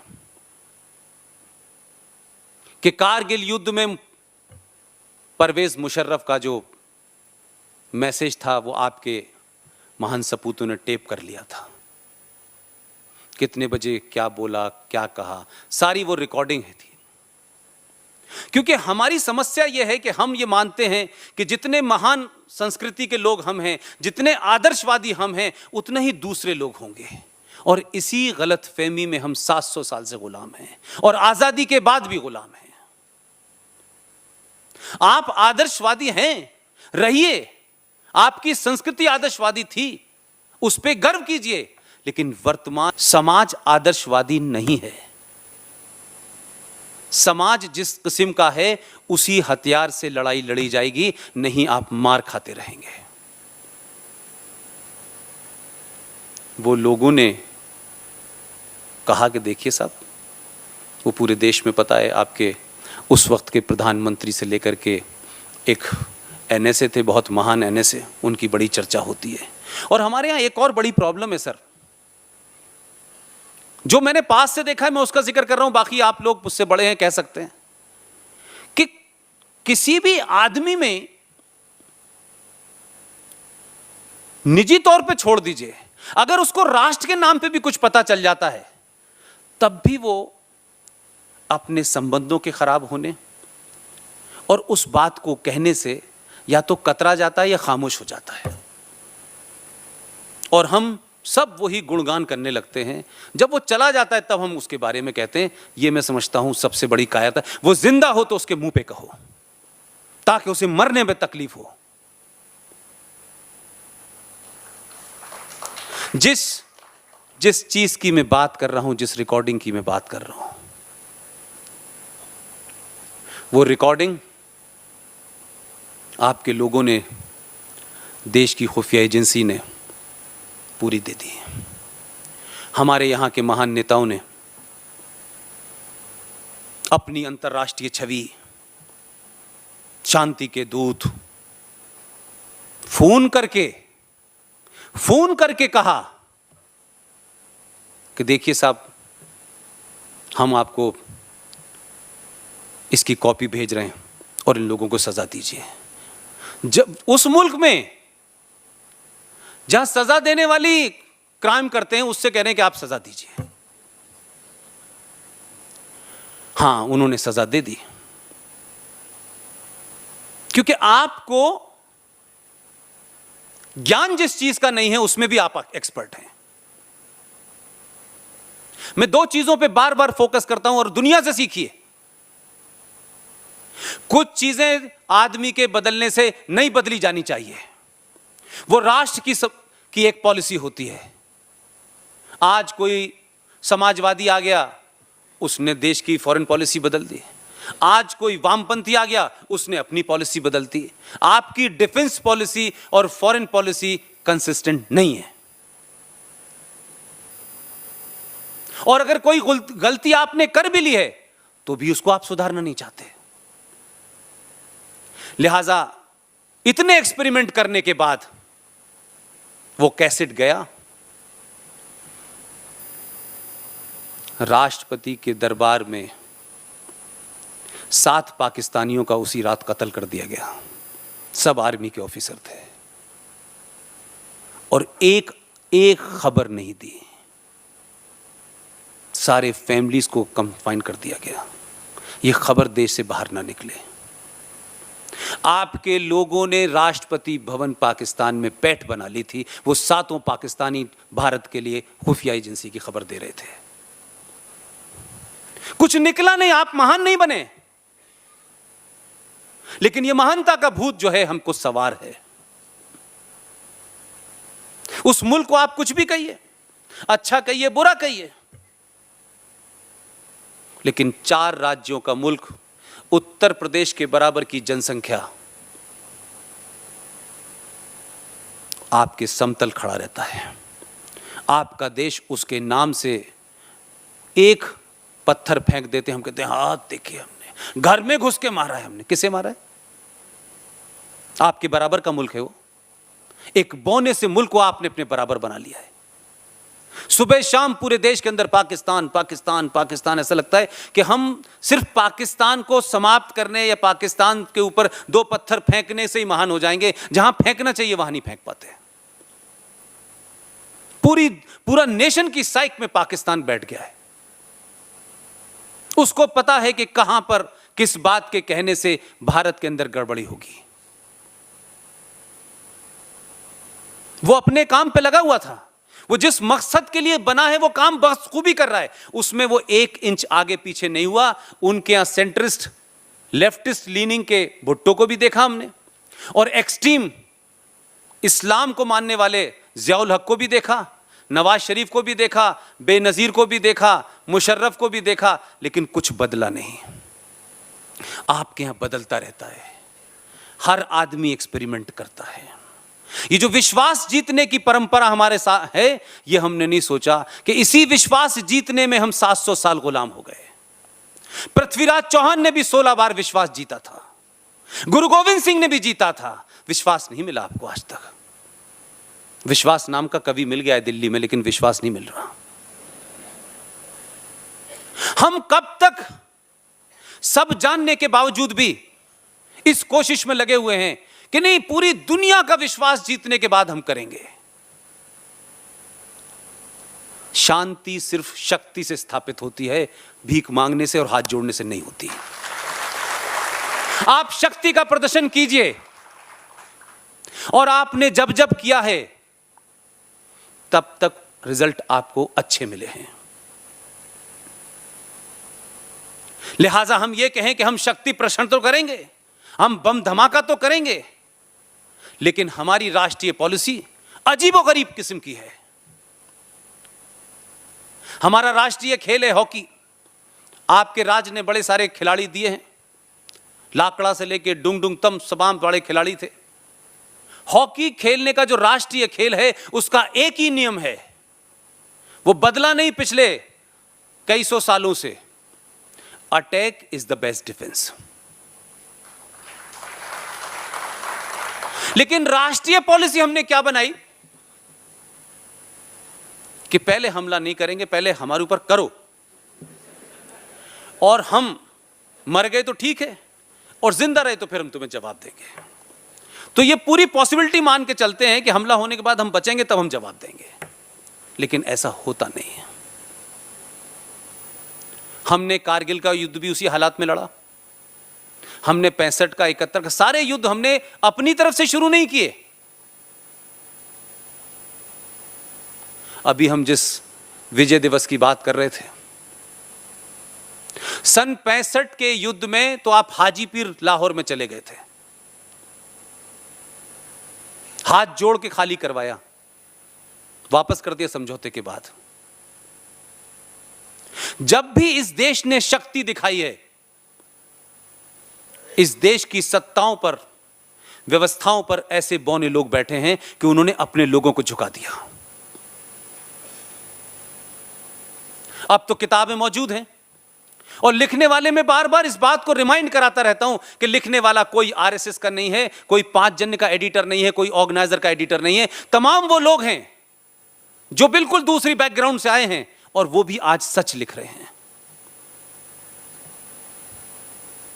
एक किताब लिखी है अनुज धर ने, उस किताब को मार्केट में अवेलेबल है। उसने कुछ भी अपनी तरफ से नहीं लिखा है।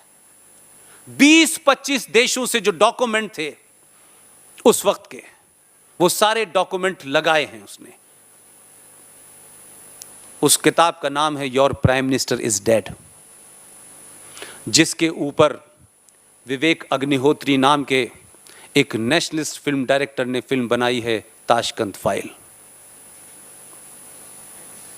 यह कैसे होता है कि यही लोग, यही समाज ताशकंद फाइल देख के निकलता है और यहां से निकलते से बाहर तक जितनी उसे गालियां आती हैं वो पुराने लोगों को देने लगता है, एक खास किस्म की पार्टी को देता है, उसके लीडर्स को देता है।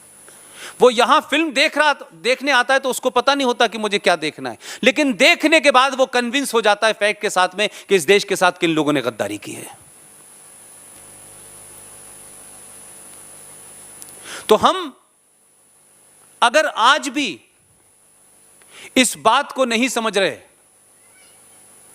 कि इस राष्ट्र को बचाना है, यह राष्ट्र खतरे में है। हो सकता है कि आपके यहां चंद साल पहले 12 अगस्त को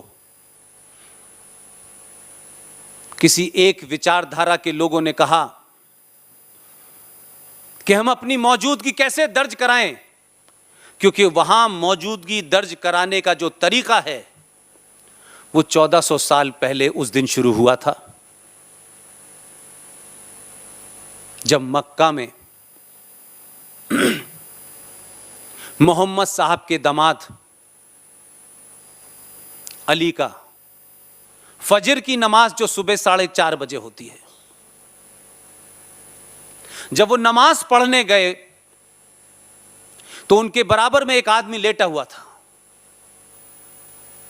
तो अली ने उनसे पूछा क्या आपकी तबीयत खराब है, क्योंकि वो बिल्कुल दंडवत लेता हुआ था, जो नमाज पढ़ने का तरीका नहीं है। तो उसने कहा कि मैं आज एक बहुत बड़ा गुनाह करने जा रहा हूं, इसलिए मुझे उस गुनाह करने का अफसोस भी है, लेकिन वो करना है मुझे। उनका नमाज का वक्त हो रहा था, उन्होंने नियत बांधी, नमाज पढ़ने लगे, और जब सजदे में झुके वो शख्स खड़ा हुआ और उसके सीने के पास में तलवार छुपा रखी थी, उसने अली की गर्दन काट दी। मोहम्मद साहब के दामाद की गर्दन काटने वाले लोग। अगर आपके शहर में अपनी उपस्थिति दर्ज कराने के लिए एक जवान बच्चे को पत्थरों से मार मार कर ये बताएं कि हमसे डरो, हम आ गए हैं। तो आप डरे नहीं। आपने क्या किया? क्योंकि आपके अंदर भी 5000 साल पुरानी सभ्यता के आदर्श धीरे धीरे धीरे धीरे कम हो रहे हैं। आप डरे नहीं। आपने पहले पॉलिटिकल स्कोर बराबर किया, और जिस लड़के को इस शहर के अंदर पत्थरों से मारा गया, उसने आपके अंदर एक नई ताकत पैदा की। और क्योंकि आपने वो ताकत हुई, आप यूनाइटेड हुए। आपने जो जगह पे 3 बार जिसका कब्जा था उसे उठा के बाहर फेंक दिया। ये बात सिंबॉलिक है। ये पूरे देश में ऐसे ही नहीं हो रहा है कि जो सच बात कहे उसके लिए फतवा जारी कर दो।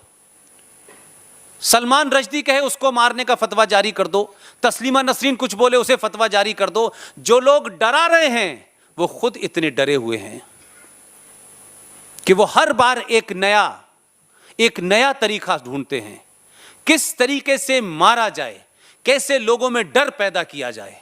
तो जो 1400 साल पहले शुरू किया था वो सिलसिला रुक नहीं रहा है, क्योंकि अब आप सवाल पूछने लगे हैं। और मैं बार बार यह कहता हूं कि तमाम नेशनलिस्ट लोगों को इस सोच से बाहर आना चाहिए कि अब हमें हर एक को जवाब देना, हमें नहीं जवाब देना भाई। अब तुम्हें जवाब देना है तो ठीक है, हम तुम्हारे किसी सवाल का जवाब नहीं देंगे। जवाब देते देते 700 साल गुजर गए, तुम हमारे जवाब से मुतमईन नहीं हो पा रहे, लिहाजा हमने जवाब देना बंद कर दिया। अब सवाल पूछिए। थोड़ा थोड़ा सोसाइटी में सवाल आपने पूछना शुरू किया। पूरा यूरोप चिल्ला रहा है। पूरे यूरोप में फ्रांस से लेके न्यूजीलैंड, ऑस्ट्रेलिया से लेके सब में त्राही मची हुई है। बड़े सभ्य लोग थे, बड़े हाई मॉरल ग्राउंड थे उनके, और जिनकी हुकूमत में सूरज नहीं डूबता था, अब उनकी हुकूमत में लंदन में सूरज नजर नहीं आ रहा। लिहाजा उनके यहां बड़ी चिंता है कि 24 मेयर हो गए हैं। फ्रांस में क्या हो रहा है, स्वीडन में क्या हो रहा है, यह सब आपके सामने है। अब कोई अखबार आपको जगह दे न दे, लेकिन आपके पास अखबार से पहले और टेलीविजन से भी पहले खबर आ जाती है, और बिल्कुल अडल्ट्रेटेड नहीं होती। उसमें कुछ अगर मगर नहीं होता। कई सारे बरखाएं और कई सारे राजदीप उसमें शामिल नहीं है।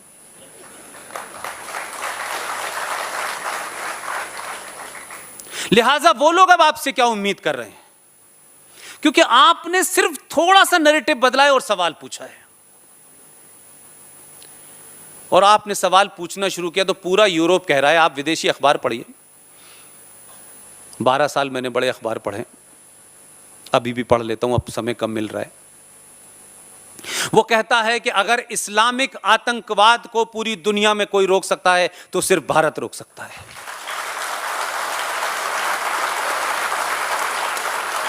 यह बदलाव क्यों है? यूरोपियन समझदार लोग हैं, उनको आपकी शक्ति का पता है, और आप 700 साल तक इसी सोच से लड़ने के बाद भी आप आज भी मौजूद हैं। लिहाजा जिस वेपन से वो आपको डरा रहे हैं, अभी आपने वो वेपन उठाया नहीं है, उसकी बातें बीच बीच में हो जाती हैं। लिहाजा लोगों को डर लगता है। अब इस बात का किसी को चिंता नहीं है कि सरकार में कौन आया है। सरकार तो एक सिंबल होती है।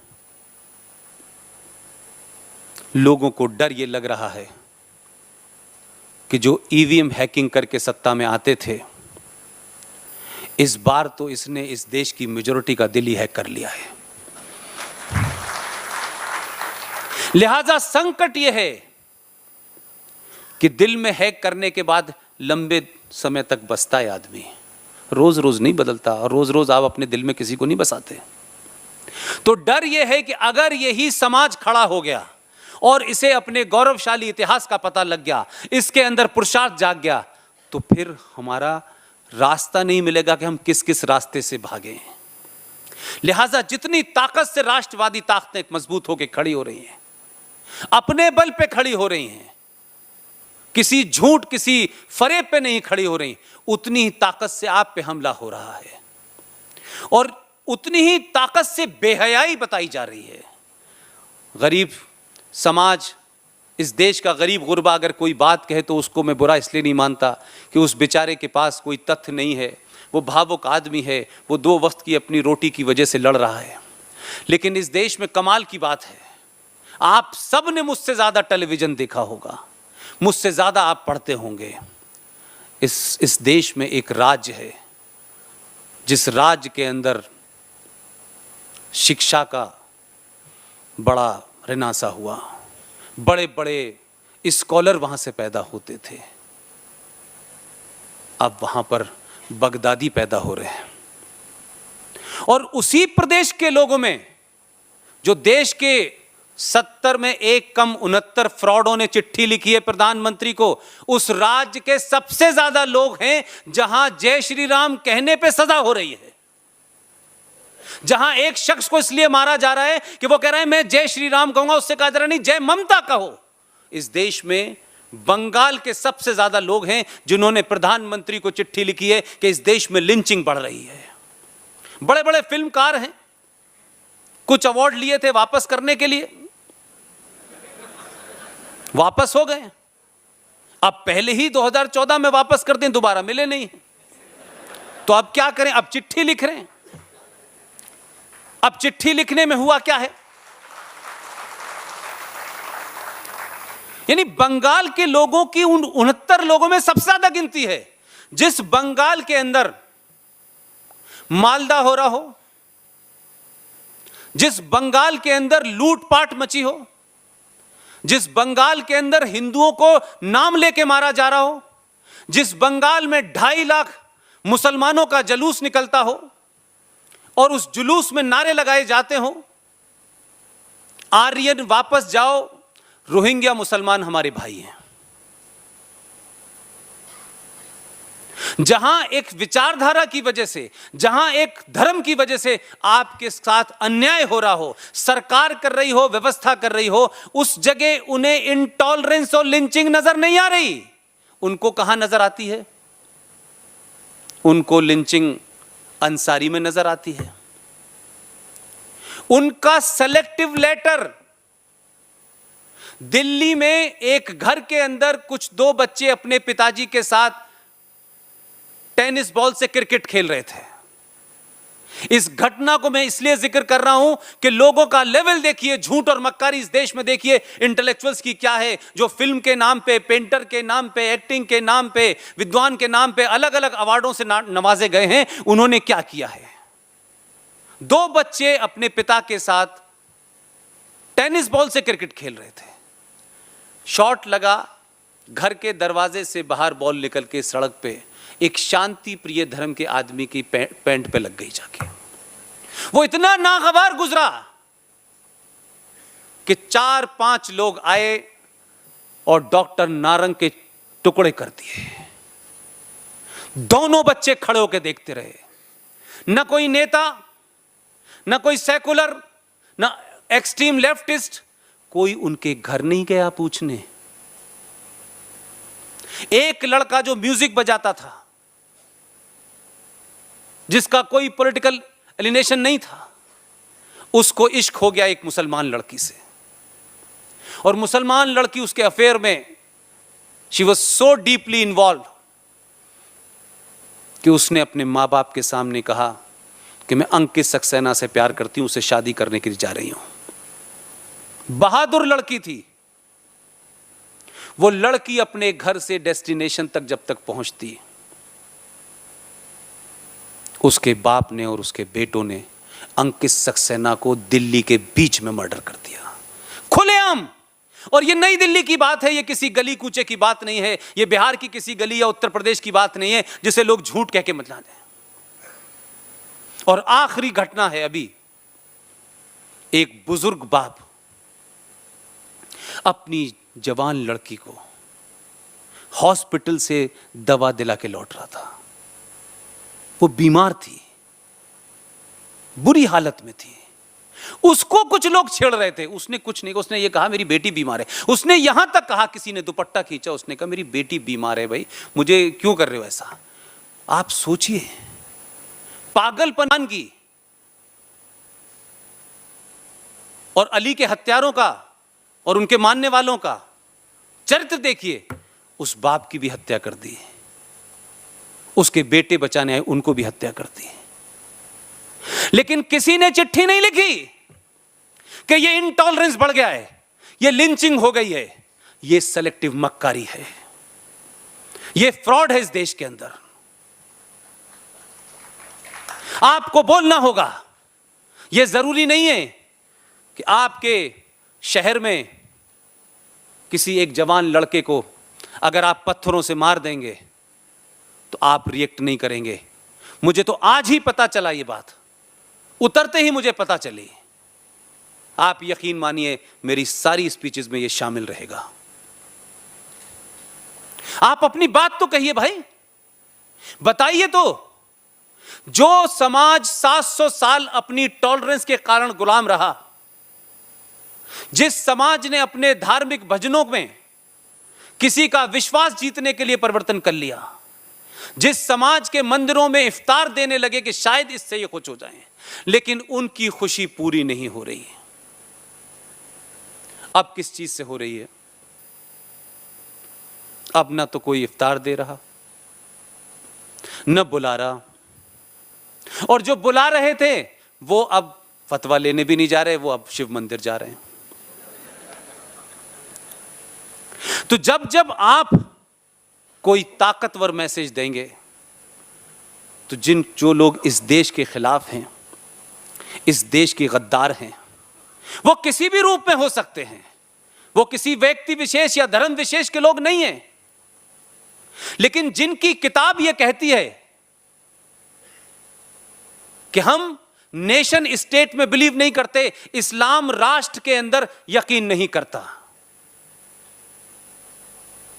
लिहाजा जब आप किसी से दोस्ती कर रहे हैं, अपने साथ उसको जोड़ना चाहते हैं, तो आपने 70 साल में उनका विश्वास प्राप्त करने के लिए क्या क्या छोड़ा, जरा इसका भी हिसाब कि अगर कोई मुसलमान बेलगावी में रह रहा है और मंगल ग्रह पे कोई दूसरा मुसलमान पहुंच गया, वैसे पहुंचा नहीं है, अगर वहां भी रह रहा है, तो इस्लाम की किताब यह कहती है कि इस मुसलमान का जो बेलगावी में है, उसको उस मुसलमान की चिंता, उसकी तकलीफ में साथ पहले खड़ा होना है।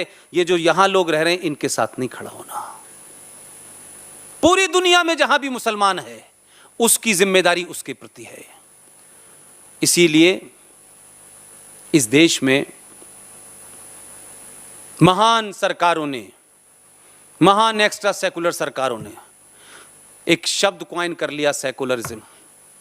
लेकिन वो सेकुलर सरकारें 25 साल तक इजराइल के साथ संबंध बनाने के बाद भी सार्वजनिक नहीं कर पाई, क्योंकि कुछ लोगों का अकीदा था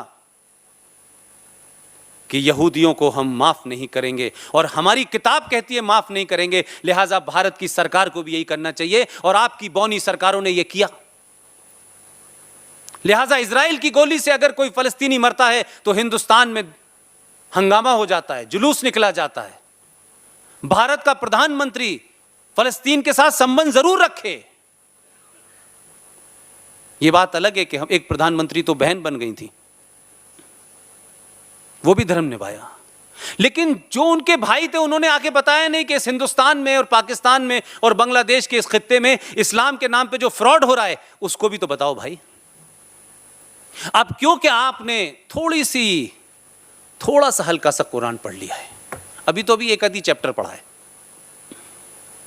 उसका असर क्या हो रहा है कि आपको पहली बार यह पता चला कि इस्लाम में मस्जिद is not A Holi shrine.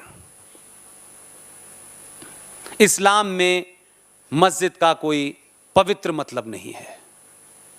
मस्जिद नमाज पढ़ने की जगह है, जैसे होटल खाना खाने की जगह है। अगर उस होटल को ज़रूरत के हिसाब से तोड़ करके कहीं और बनाया जा सकता है, मस्जिद को हटा के कहीं और बनाया जा सकता है, कि मस्जिद में कोई अल्लाह मियाँ की मूर्ति स्थापित नहीं हुई है। ये बात मैं चौथी क्लास से कह रहा हूँ, वहाँ कह रहा हूँ जहाँ पे मस्जिद ही मस्जिद थी, जहाँ मैंने अजान दी, नमाज पढ़ी सुबह से लेकर शाम तक। लेकिन इस देश को 2017 में पता चला, क्योंकि सुप्रीम कोर्ट ने जब सुनवाई की तब पता चला कि मस्जिद की कोई धार्मिक महत्ता कुरान और इस्लाम और हदीस में नहीं है। ये एक नमाज पढ़ने की जगह है, क्योंकि मुसलमानों में मूर्ति स्थापना की कोई जगह नहीं होती और अल्लाह मियाँ सब जगह मौजूद हैं। इसीलिए कहा गया है, अगर ये बात होती, अगर थोड़ी देर के लिए मान लें कि ये बात होती भी, जो नहीं है, तो सड़क पे कौन सी मस्जिद है? तो सड़क पे नमाज क्यों पढ़ी जा रही है?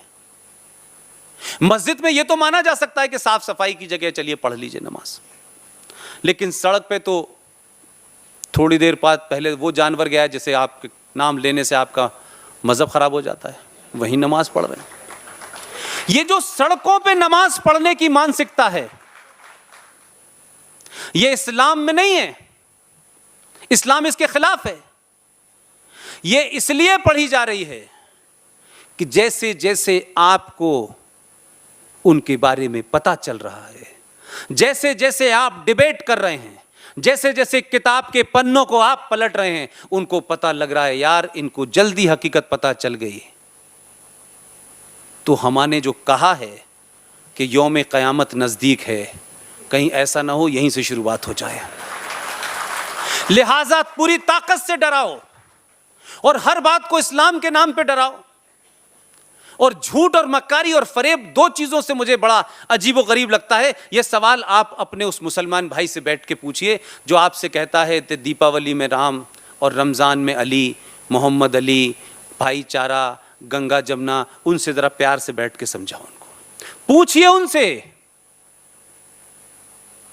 कि भाई हमको भी ये बताओ कि फरमाया गया है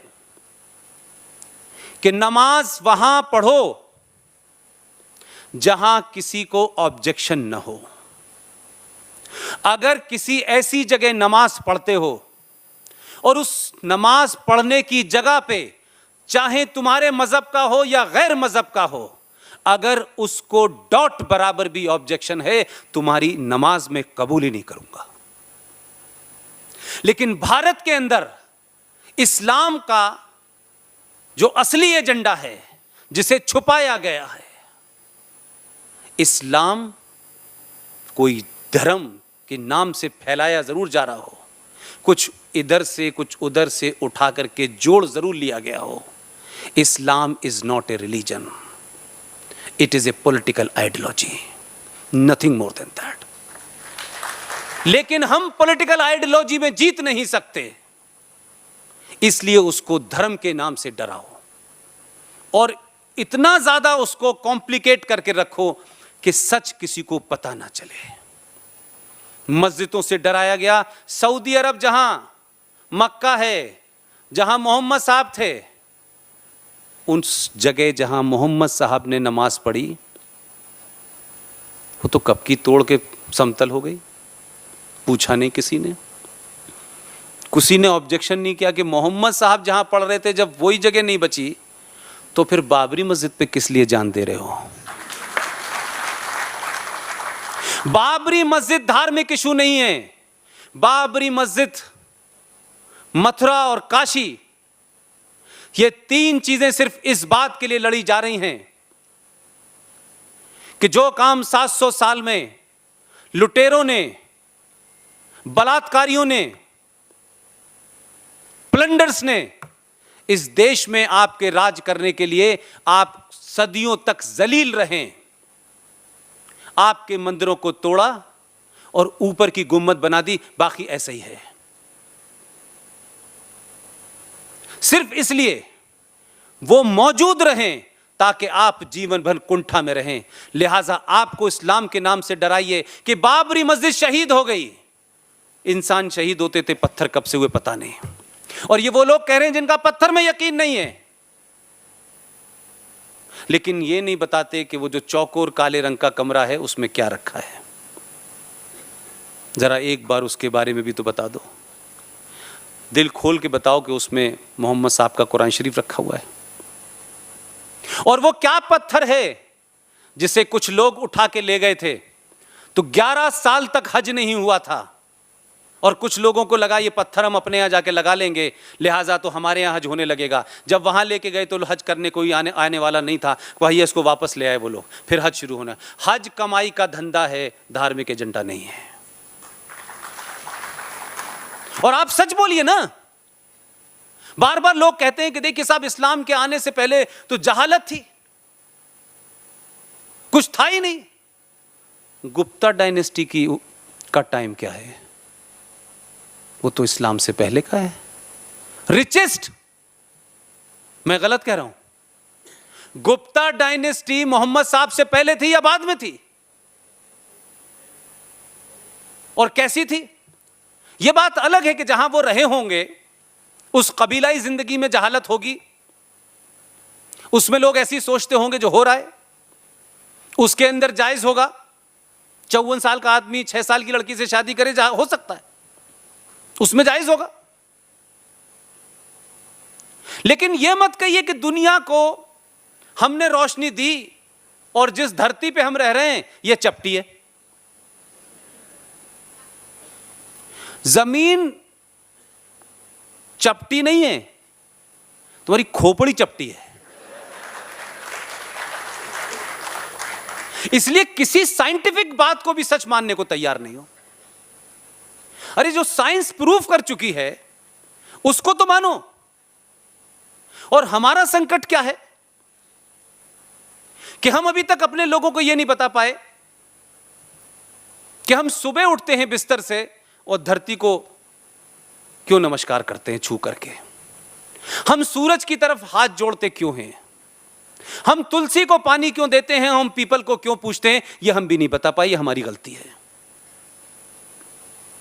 लिहाजा अगर आपके जीवन में जो भी एक्शन है वो कोई आज नहीं बताया गांधी जी ने, आज के ये जो यूरोप से आने वाले साइंटिस्टों ने नहीं बताया। आपके पास सब कुछ था, वो यहां से ले गए, अंग्रेजी में लिख के वापस कर दिया आपको। अब आपसे कह रहे हैं ऑर्गेनिक फूड अच्छे हैं। आपके यहां तो यही होता था, उसके अलावा क्या होता था? तो हम अपनी कमजोरियों को भी समझें। हम ऐसे 700 साल गुलाम नहीं रहे, और हमको हमसे सुपीरियर रेस ने बनाया होता, सिविलाइजेशन ने बनाया होता तो दुख नहीं होता। लेकिन देर से सही, अगर दुनिया कहती है ये सदी आपकी है, तो आपके यहां लोग ऐसे पैदा हो रहे हैं जो ये बता रहे हैं कि ये कुंभ 12 साल बाद क्यों होता है। इसके नहाने से बीमारी नहीं होती, बल्कि बीमारी ठीक हो जाती है। क्या इसका साइंटिफिक बैकग्राउंड है? पढ़ लीजिए, सब अवेलेबल है, और आप ही के लोग लिख रहे हैं। आप तो 1000 साल पहले बता देते थे कब कौन सा दिन पड़ेगा, कब कौन सा दिन नहीं होगा, और इतना झूठ बोला गया। एक घटना और आपको बताता हूं। 1957 में भारत की पार्लियामेंट में डिबेट हुई, और ये जो कैलेंडर है जिसको हम सब लोग लगाते हैं, मार्च अप्रैल 1 2 3 4 5 6, उस बहस को आप सुन लीजिए। और उस बहस के बाद जो फाइनल फैसला हुआ, उस फैसले को भी कितनी खामोशी से दबा दिया गया। अब ये पता नहीं मेरी किस्मती क्या है कि मुझे ऐसे ही सारे मुद्दे मिल रहे हैं। उसमें कहा गया कि जब ये कैलेंडर बनेगा, जो भारत सरकार कैलेंडर जारी करेगी, उसमें जो आपका हिंदू कैलेंडर, जिसे आप कह सकते हैं, हिंदू तिथियां कह सकते हैं, क्योंकि मैं तो उसका नाम जानता नहीं हूं, क्या बोलते हैं उनके बारे में, क्या क्या बोलते हैं ना, महीनों के बारे में जो बोलते हैं मुझे, वो उसमें यह कहा गया कि यह मेन गिनती होगी। कैलेंडर की डेट जो है वो मेन ये होगी, और अंग्रेजी कैलेंडर की डेट उस चौकोर खाने में छोटी होगी। यह भारत की पार्लियामेंट ने 1957 में पास किया और कहा कि भारत के जितने भी सरकारी दफ्तर हैं, सरकार के पब्लिकेशन में यही कैलेंडर छपेगा। सच बताइए, कैलेंडर देखा आपने 50 साल में? यह बात मैंने निकाली है सारे कागजात से, पार्लियामेंट से। महाराष्ट्र के कुछ लोग लड़ रहे थे, फिर उनसे पता किया, ये 57 में ऑर्डर हो गया था कि कैलेंडर ये इस तिथि से चलेगा, भारत की संस्कृति इसी से जानी जाती है और इसी से दिन का, पंचांग का, इस देश का, उस त्योहार का सब पता होगा। लेकिन आपको अंग्रेजी कैलेंडर बताया जाता है और जो आपका कैलेंडर है उसको छोटा छापा जाता है। इसके खिलाफ तो सुप्रीम कोर्ट को भी ऑर्डर लेना चाहिए, संज्ञान लेना चाहिए कि नहीं लेना चाहिए।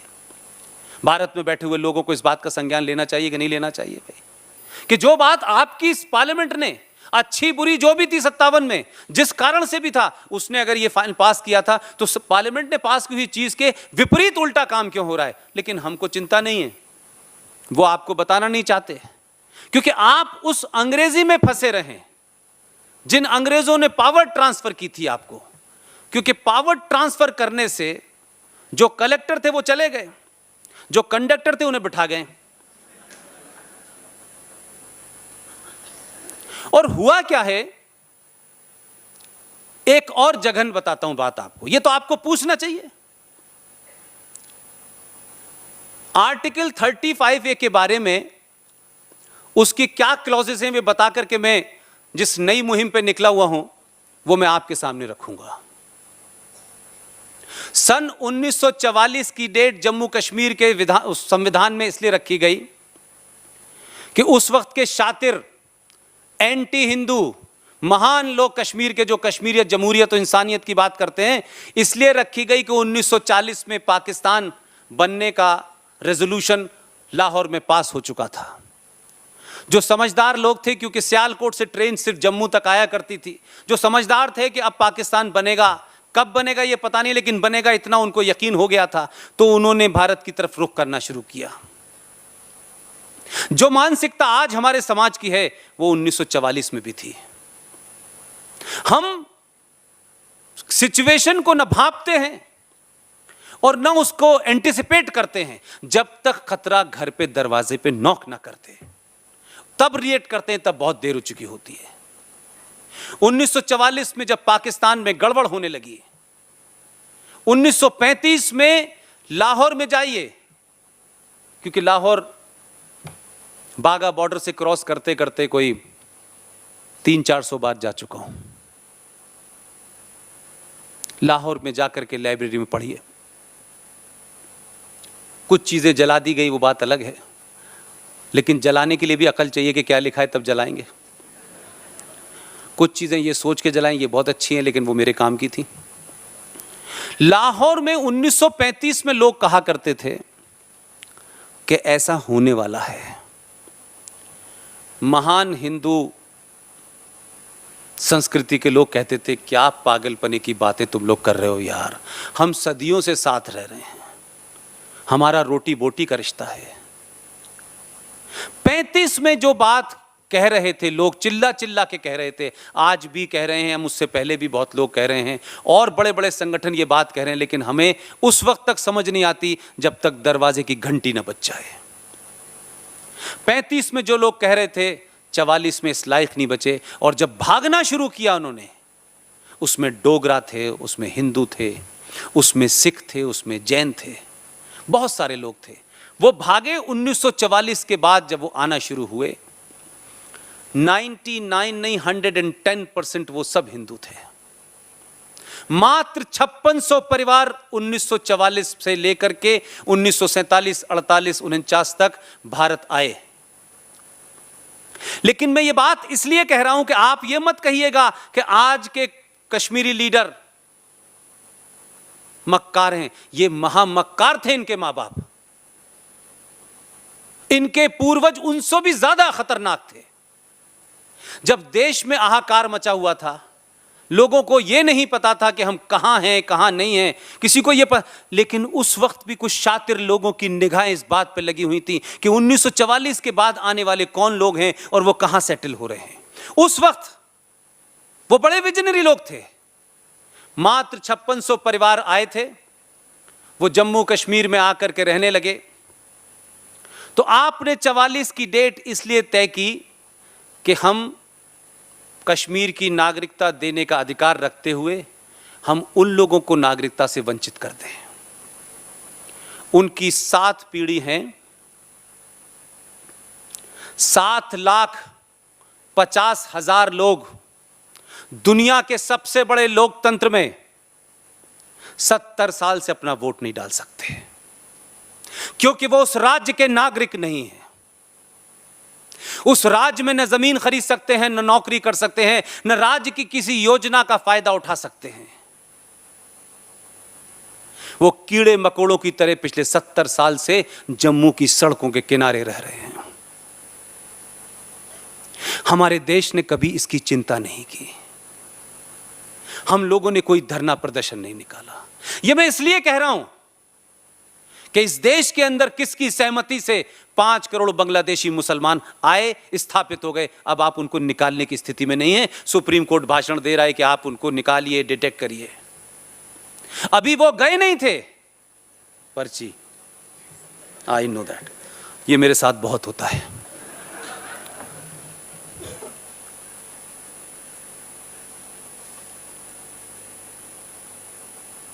जो रोहिंग्या मुसलमानों की चिंता भारत के मुसलमान कर रहे थे, उनको बसाने के लिए भाई बता रहे थे।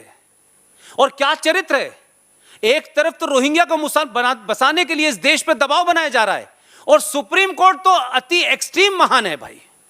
2 रोहिंग्या मुसलमानों ने सुप्रीम कोर्ट में एप्लीकेशन दी है कि हमें नागरिकता दी जाए। वाह!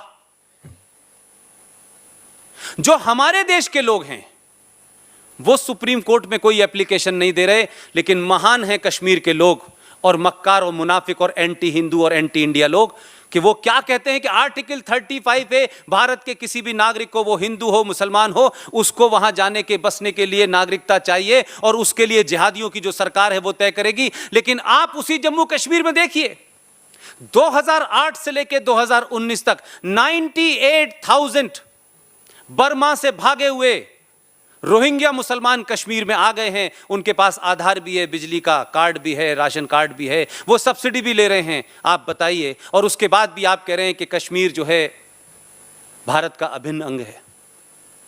आप कह रहे हैं कि अब इनको हम 80,000 करोड़ रुपया दे देंगे तो इनका दिल जीत रहे हैं। ये इनका दिल जीतते जीतते हमारा दिल छन्नी हो चुका है। और तो और, मुझे नहीं पता आप में से कितने लोगों को पता है, वहां की महान सरकार ने एक स्कीम निकाली कि जो आतंकवादी अपना हथियार रख देगा, पहले तो आतंकवाद करो, कि तुम्हारे आतंकवाद से हम सत्ता में आते हैं, तुम्हारे आतंकवाद से दिल्ली डरती है, तुम्हें रोकने के लिए हम तुमको बिठा देते हैं। जब हम सत्ता में आते हैं तुम चुप रहो, जब हम सत्ता में से चले जाएं तो फिर शुरू हो जाओ। कह रहे हैं कि अगर आप हथियार रख देंगे तो 12 लाख रुपए की एक FD हर आतंकवादी को कराई जाएगी, ताकि वो अपना जीवन नॉर्मल जी सके। जिस राज्य का कंट्रीब्यूशन भारत की GDP में निल है, और मेरे आपके टैक्स के पैसे से उनका खाना उठना बैठना चलता है, वो आतंकवादियों को मेरे टैक्स का पैसा दे रहा है, लेकिन देश चुप है इसके ऊपर। और आप कह रहे हैं कि कश्मीर हमारा अभिन्न अंग है। यह देश का पहला ऐसा राज्य है जो भारत की सेनाओं को पत्थरों से मार देता है। इस देश में बहुत सारे सूबे हैं, लेकिन हरियाणा एक राज्य है। उस राज्य का करीब करीब हर गांव ऐसा है जिसका बेटा फौज में होते हुए कश्मीर में मारा गया है। बात होती है कश्मीरियत में, कि जब भी कश्मीर की बात होगी उसमें स्टेक होल्डर कौन होगा? उसमें स्टेक होल्डर बुरहान वानी होगा, मूसा होगा, हुर्रियत होगी, कॉन्फ्रेंस होगी, PDP होगी। तो भारत की आर्मी क्यों नहीं होगी उसमें? भारत की आर्मी के बगैर कश्मीर तय नहीं हो सकता। जब तक वो भी स्टेक होल्डर नहीं होगी, हम किसी को स्टेक होल्डर नहीं मानते। और भारत का हर वो आदमी जिसका टैक्स भारत की केंद्र सरकार लेती है और उन आतंकवादी सरकारों को देती है, उन एंटी इंडिया चलाने वालों को देती है। इसलिए कश्मीर के अंदर कोई भी फैसला होगा हमारी मर्जी के बगैर नहीं होगा। कोई 4 लोग जाएंगे और हुर्रियत के लोगों से दलाली करते हुए कहेंगे कि हमसे गलती हो गई, हम आपसे यहां से चले गए, और कोई अपना एजेंडा पूरा कर रहा होगा, इस एजेंडे को भारत बर्दाश्त नहीं करेगा। 5.5 लाख कश्मीरी हिंदू पंडितों को दिन के उजाले में उनके धर्म के नाम से, उनके बिलीफ के कारण आपने मारा, रेप किया, मर्डर किया, आपने निकाल दिया। उस वक्त देश का गृह मंत्री भारत का पहला मुसलमान लीडर था और उसी राज्य से था। किसी ने इस्तीफा नहीं मांगा, कोई हेडलाइन नहीं बनी, और हमने किसी पत्रकार को, और किसी श्याम बेनेगल से लेकर के बंगाल से लेके वो तमाम अपर्णा सेन टाइप के बहुत सारे लोग निकल आए हैं जो अब रिडेंडेंट हो चुके हैं, हमने नहीं पूछा कि इस देश में अगर पहली लिंचिंग हुई थी तो दिल्ली के अंदर प्रधानमंत्री की देखरेख के अंदर हुई थी और 3,500 सिखों को दौड़ा दौड़ा के मारा गया था। वो थी असली मॉब लिंचिंग। लेकिन हमने सरकार को नहीं देखा, हमने पत्रकारों को नहीं देखा, हमने इंटेलेक्चुअल्स को नहीं देखा, हमने अवार्ड वापसी को नहीं देखा, हमने सुप्रीम कोर्ट को नहीं देखा, ये कहते हुए कि ये सबसे पहली मॉब लिंचिंग हुई है। और आप चुप रहे, आप बोले नहीं। उनका एक आदमी गलती से कहीं मर जाए तो पूरी दुनिया में, पूरे यूरोप में, यूएनओ में सब जगह खबर फैल जाती है। इसीलिए कश्मीर में 5.5 लाख कश्मीरी हिंदू पंडितों को जब मारा गया तो कोई मॉब लिंचिंग का सवाल नहीं खड़ा किया किसी ने। इस देश में तो मॉब लिंचिंग के नाम पे क्या क्या हो चुका है, अब तो कुछ हो नहीं रहा है। मैं बार बार एक ही बात कहता हूं, क्योंकि पर्ची आ गई है मेरे पास। मैं जानता हूं हर प्रोग्राम की अपनी मर्यादा होती है, लेकिन मैं मर्यादाओं को तोड़ने की वजह से जाना जाता हूं, इसीलिए बोलता रहता हूं। लेकिन आप यकीन माने, आप इस लेटर, ये जो लव लेटर लिखे जा रहे हैं प्रधानमंत्री को, सिर्फ इतना ही फर्क हुआ है। इस बात को मैं बार बार एहसास कराना चाहता हूं, ये चमत्कार की दुनिया छोड़ दीजिए, अपने पे यकीन रखिए, बिलीव इन योर सेल्फ। और सिर्फ अगर आपने दिन के 1 घंटे भी अपने इतिहास को जान लिया तो आप चलते फिरते न्यूक्लियर बम हो जाएंगे। आपको ये देसी पिस्तल बना करके चौराहों पे मारने, पत्थरों से सर कुचल करने का जरूरत नहीं पड़ेगी।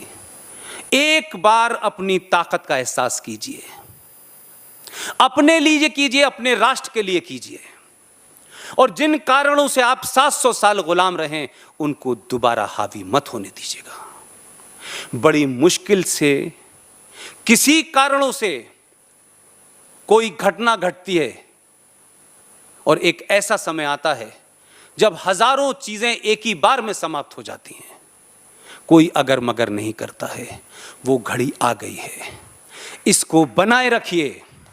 आपकी मर्जी जिसकी होगी वो सत्ता पे बैठेगा, जो आपके साथ नहीं होगा वो सत्ता पे नहीं बैठेगा।